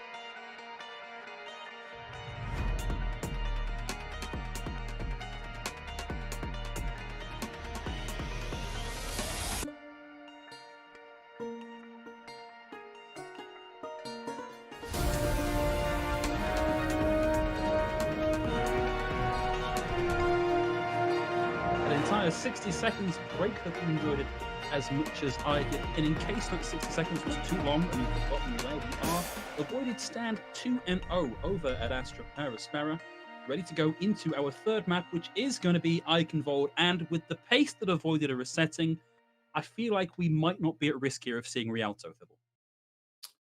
Yeah, I could agree. I'd like to think that Avoided are looking pretty hot, and it's clear that even if a map is not necessarily strong for Kaiser's May, which has kind of been our big talking point, the rest of Avoided are really picking up the slack, and frankly, Kaiser's not letting up much himself.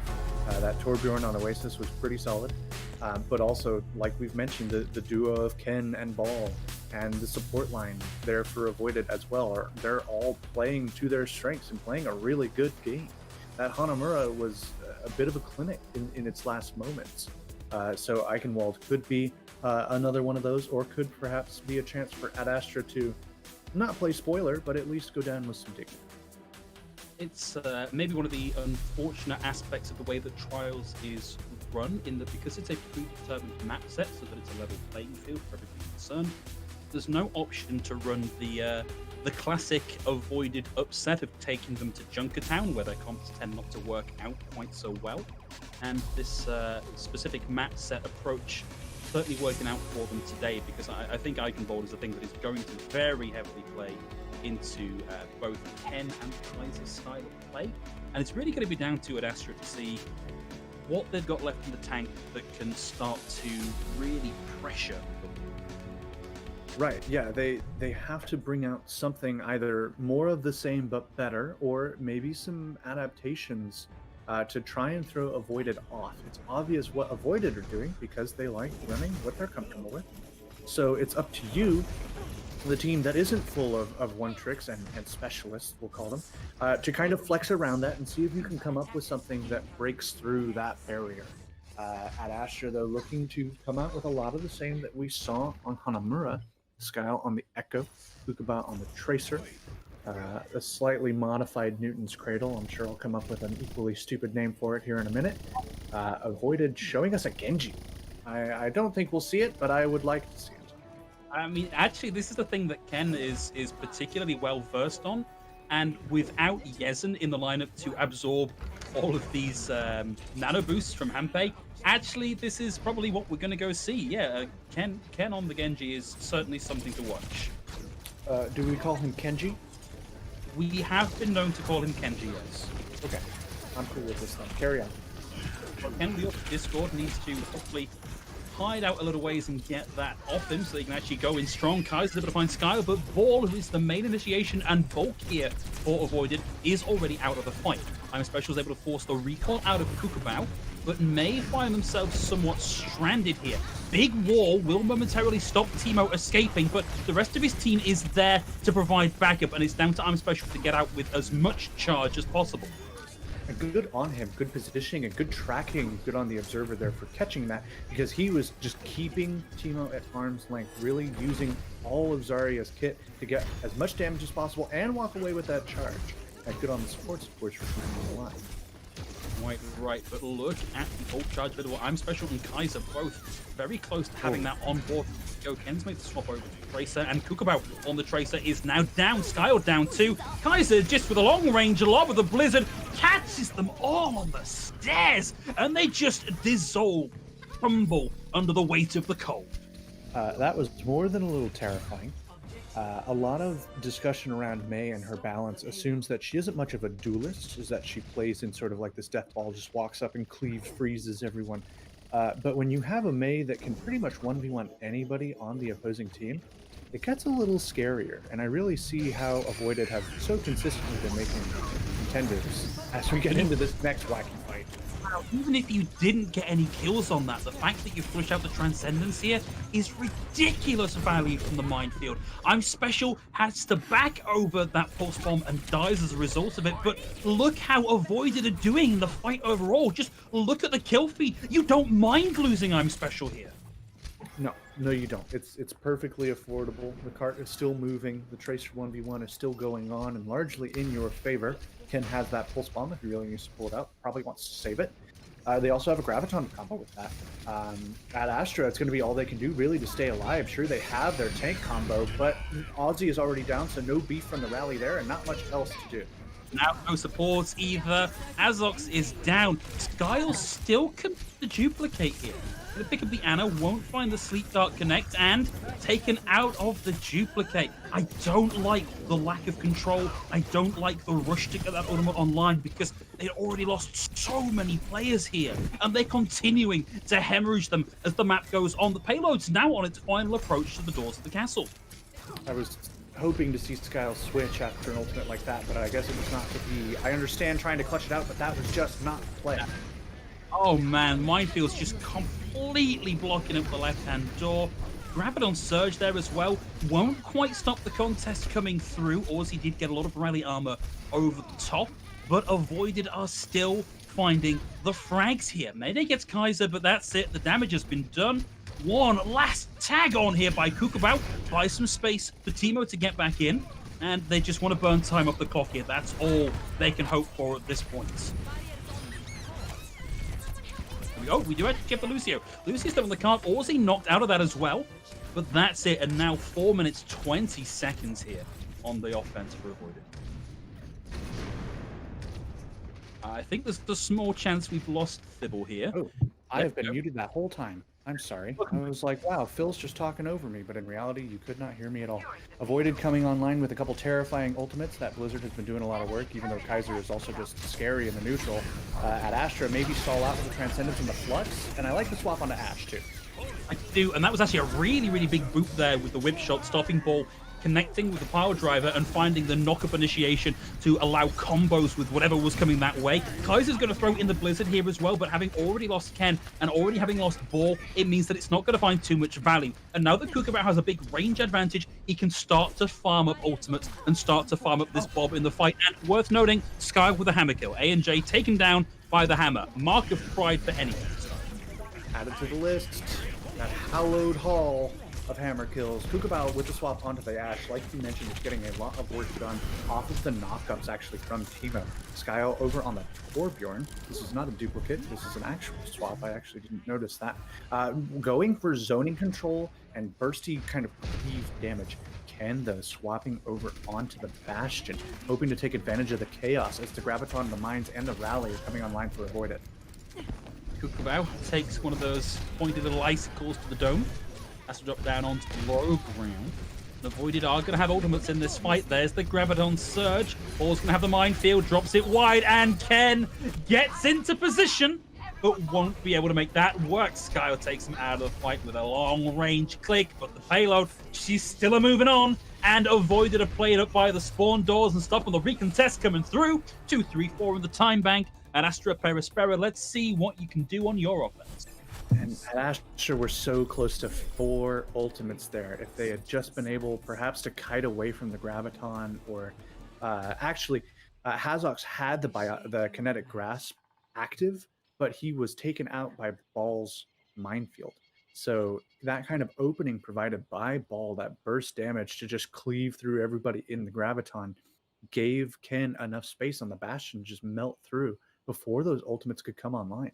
So strong initiation. I assume at this level, most teams are kind of keeping track of ultimates that are close to being online. So they knew they had to flip that switch, get in there as quick as they could, and 2 minutes 34 is their reward. I'm looking at Astra, and if they do run out of this, there is so much here that can interrupt Ball. If we do get all of these stuns and halts coming through, that I like the thinking already. Whether or not they can make this work remains to be seen. And of course, they're in the attacking spawn. Not 100% guaranteed they're coming out. Ken's picked up the Bastion again, though, here, Thibble. Yeah, I'm okay with it because I like Bastion. I know you hate him. At Astra as well, if they come out with this, I'm okay with most of it except the Orisa because I dislike her intensely. But like you mentioned, lots of CC canceling and lots of like anti-disruption in this composition. Skyle probably going for the scout, spots the Bastion. That is huge. That is so huge. Has so much value from that one ultimate swap, from that one ability, swaps over immediately, but Ken isn't going to be given the free reign to make that happen that he really wanted. That's just fantastic. I mean, he had to have known they were going to try something, and what a surprise to see a lone Bastion just kind of, hi. And now Googlebao getting the opening pick onto Kaiser's Echo as the res comes out, but... Oh, can't land it! There we go. Gets it eventually, has to roll forward to find it, but Hanbei is now down. At the very least, it brought Kaiser back into the fight, and I feel like Avoided had a game plan here. It just wasn't a particularly good game plan because Astra Aspera have just absolutely smashed them off the point. And it's 100% that Sonic Arrow that really opened things up. They knew immediately, okay, there's the Bastion. Ken goes, oh no, I've been spotted. I need to back up. I'm not in a position I want. My whole team has to adjust. And in the meantime, at Astra, roll right over them, move in fast, are applying the right pressure on the right people and knowing they have the positional and strategic advantage. So now 5 minutes 20 is a reward on Streets phase, but Avoided have rallied and have some tools to work with as we get into Street. That was rough. The ball got in the blink of an eye and it down as well. Cookbow will swap over onto the McCree, is already finding tremendous value here for it after Aspera. If they can keep this up, because we just got the D-Mech from Cookbow as well, if they can keep this up, this is going to be phenomenally good for them. Avoided need to take a step back and come in cool, calm, and collected, ready for this next fight. And like you mentioned, this composition that Astra is running is really built to handle the disruption that Avoided thrive in. They're not going to let you knock them all around, and if you come at them, you're probably going to get stopped yourself. Kaiser getting melted in the duplicate. Yeah, that's a little bit rough here, but Astra Aspera definitely in charge. Ken with a very quick tactical visor here. Won't find anybody actually getting a lot of the masonry on that one. Has a line on Skyle, but with the dive coming through there from Hazox, interrupting that ultimate, it means that at Astra Aspera are setting a blistering pace. Yeah, I mean, this is fantastic for Astra. This is exactly what they need, and he's still going. They're forcing ults out of this. Hanbei forced to use the Valkyrie to get away. He was an instant from death. And now they're just going to have to try and burn time at this phase as Kukabao gets another. He's heating up on the McCree. He's going insane. Wow, Ball is not being allowed to play his game at all. That's exactly what you need from it, Astra Aspera. You've got to shut down the big initiation tool here from Avoided. At 5:20 again on the bank, counting down now, but this is as much time as they had at the start of Streets phase. Now they have 2 ultimates coming online, and Avoided have nothing. This is disastrous for Avoided right now. They have to win some neutral fights and burn at least, 5 minutes off this time to have a shot at winning? This is rough.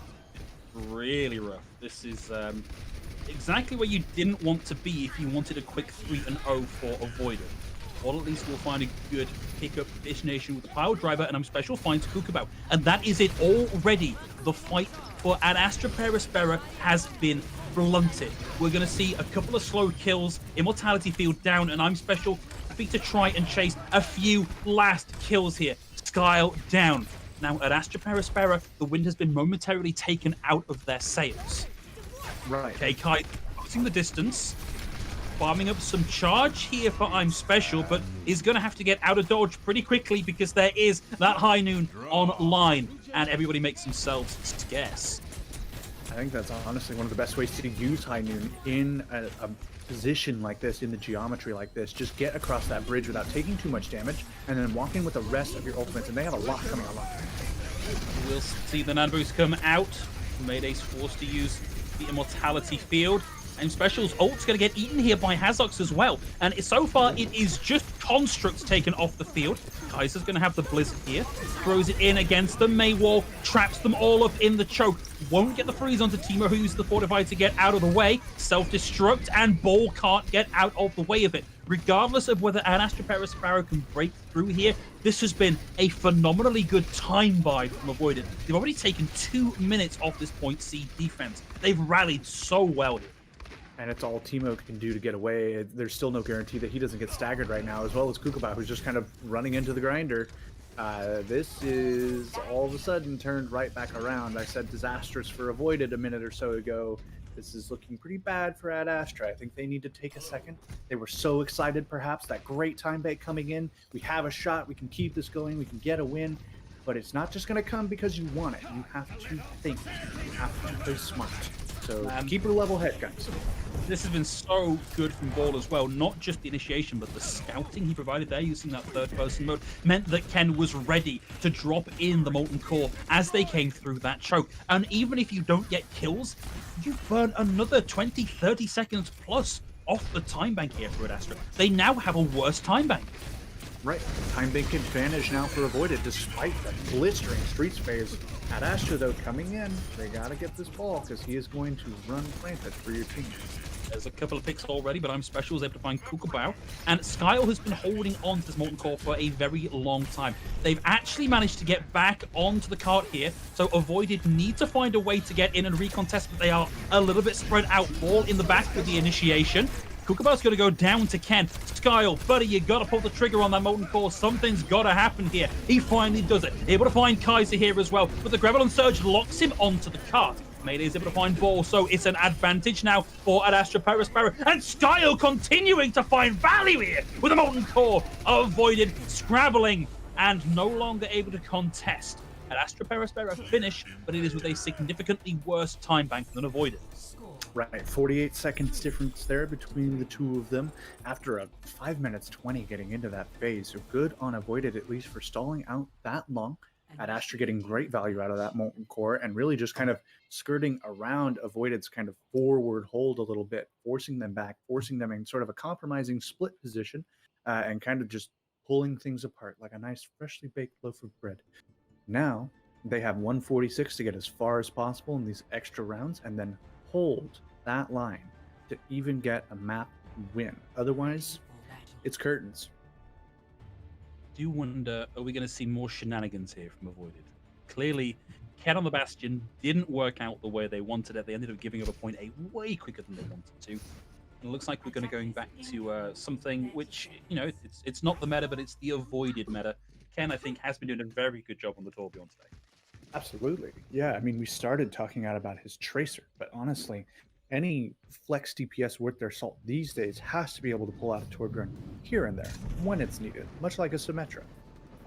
So good value, I think, for Ken to be on this pick. A lot of space denied and a lot of consistent damage. That seventh man that the turret provides.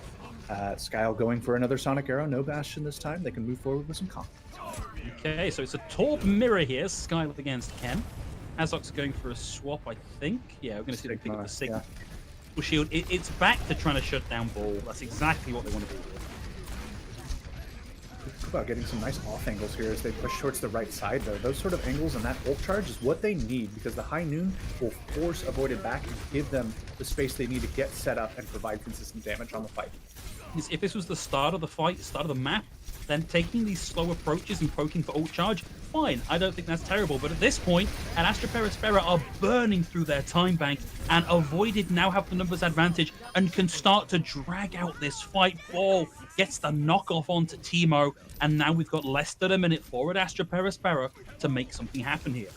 Yeah, Avoided are doing great across the board in this fight, but look at I'm Special. He's got a Graviton already. They don't even have to let Ad Astra touch the point if they don't want to in the next 30 seconds or so. It's going to be all Ad Astra can do to get over there and touch, much less start a good fight. And this wall rotation is huge.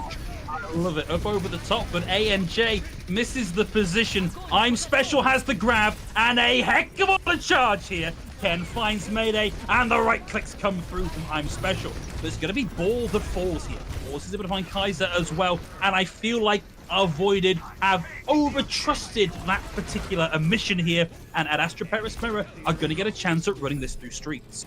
Right, and just a really good rally, metaphorically, and because not in terms of the ultimate, actually the metaphorical rally from Ad Astra, because the Graviton came out right after Hazok took uses kinetic grasp. It looked like the perfect sort of placement, but not enough follow-up to counter the heals coming through from Mayday, who now has that amplification matrix. Meanwhile, Anj is behind Ozzy, who was just swinging wildly into this entire Avoided composition. and Astra suddenly have the cart moving, yes, in overtime, but with enough ultimates coming online to really make a fight of this. Avoided, though, lots of tools to counter.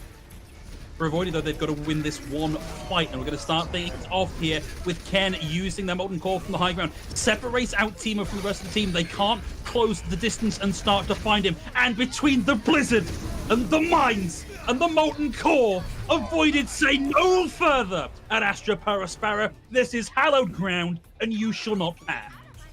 That flux cancel from Anj, a long-range whip shot from the Brigida, was huge. That flux was about to pick up everyone and give just enough time and just enough space for Ad Astra to get themselves set up on the point with their ultimates and potentially at least buy a little more space, if not get that fight and keep the cart moving. That cancel, though, says, nope, this fight is done. Like you said, go no further. Now 2:34 on the clock for Avoided to get that 36.95 meters and finish this game.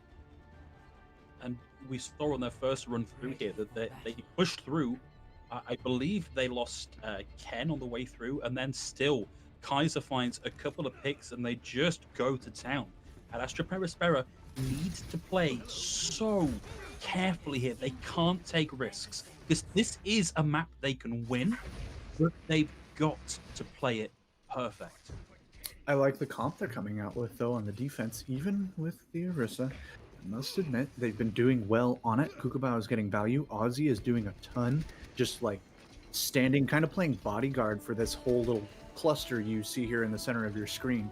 Building his ult really quickly, getting lots of healing off through Inspire, through his armor packs, and providing the kind of disruption this composition needs. Because it is an anti-disruption comp, but you have to have a little to counter out what Avoided have been run.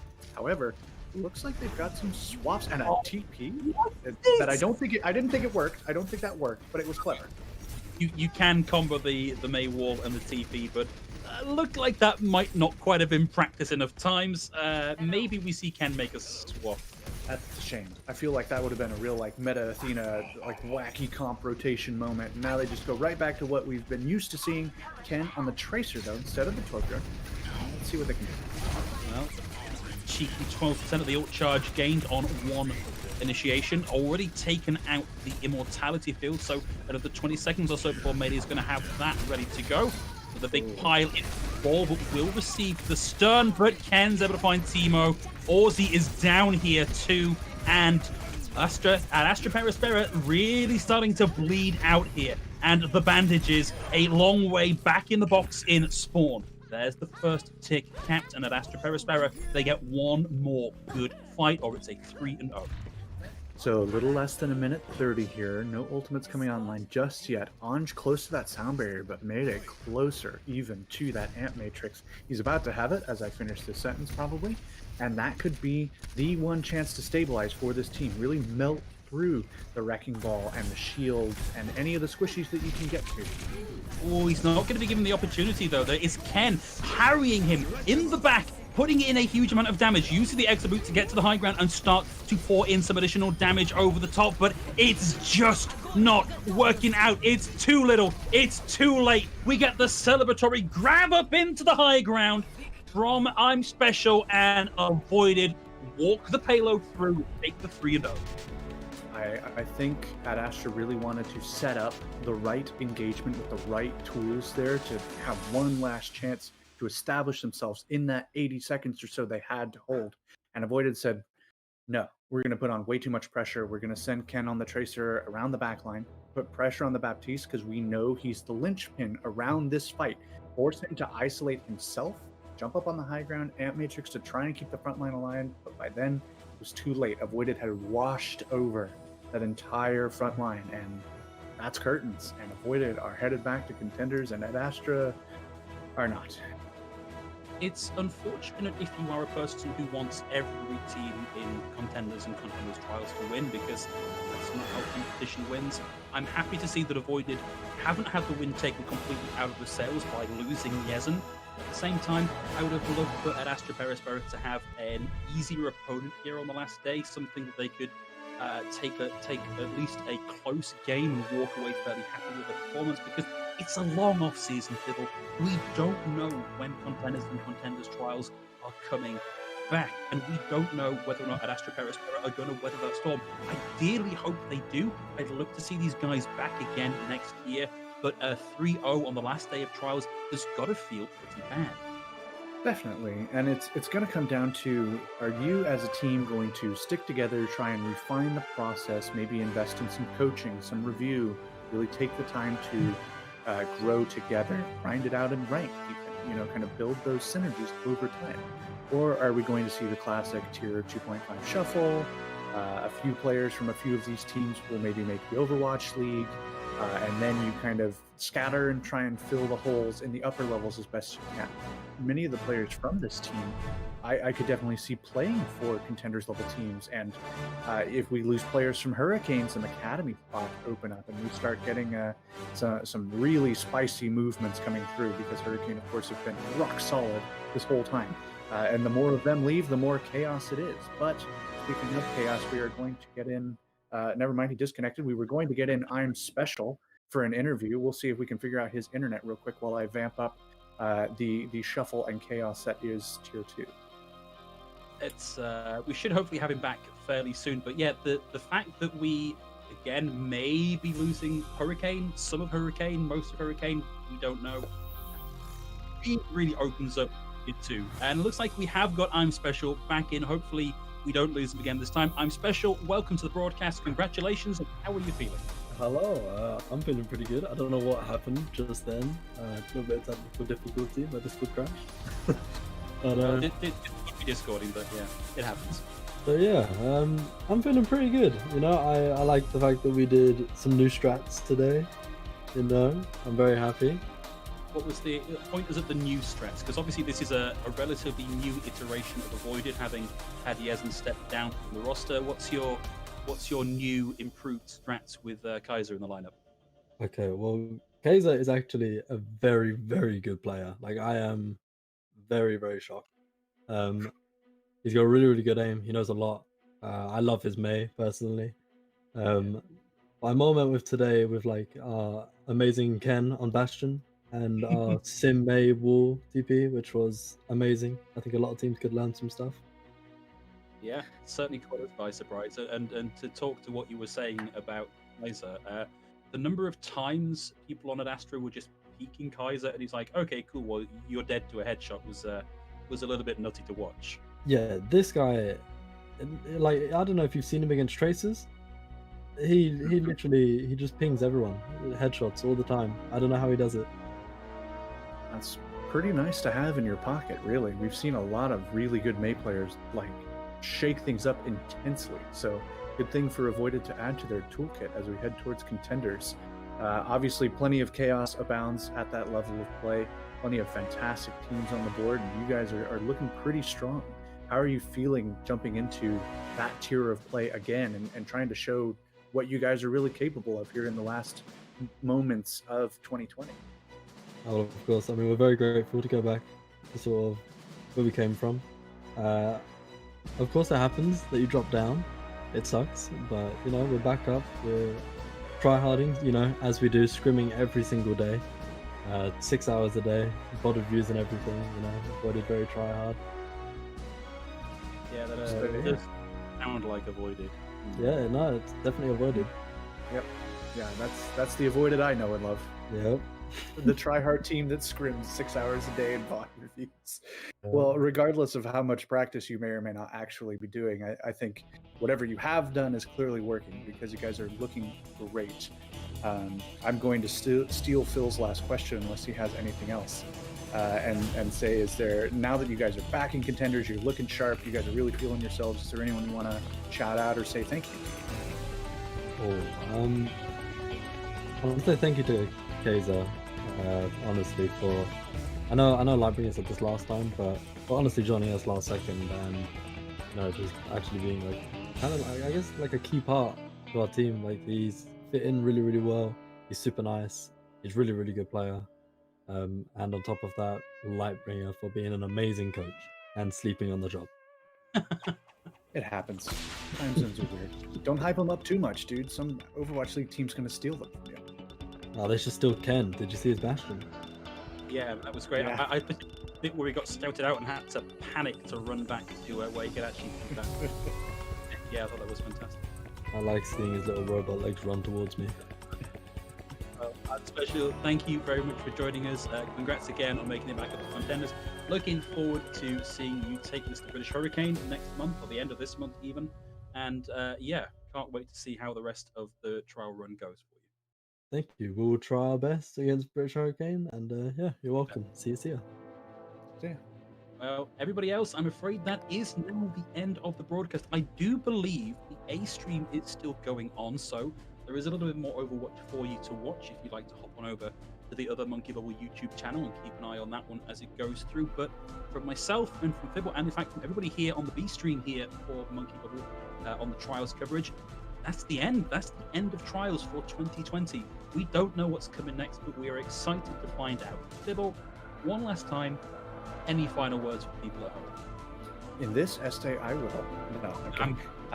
It's been an honor, of course, to cast EU Trials. This is not something I usually do. I'm usually more of an NA guy, coming at you from now sunny California. But it's been an awesome week. I'd like to think Phil and I have done the best we can to bring you guys some awesome matches and talk to some awesome players who really deserve your attention. So thanks for tuning in, and we hope to see you in whatever 2021 brings us. Good night.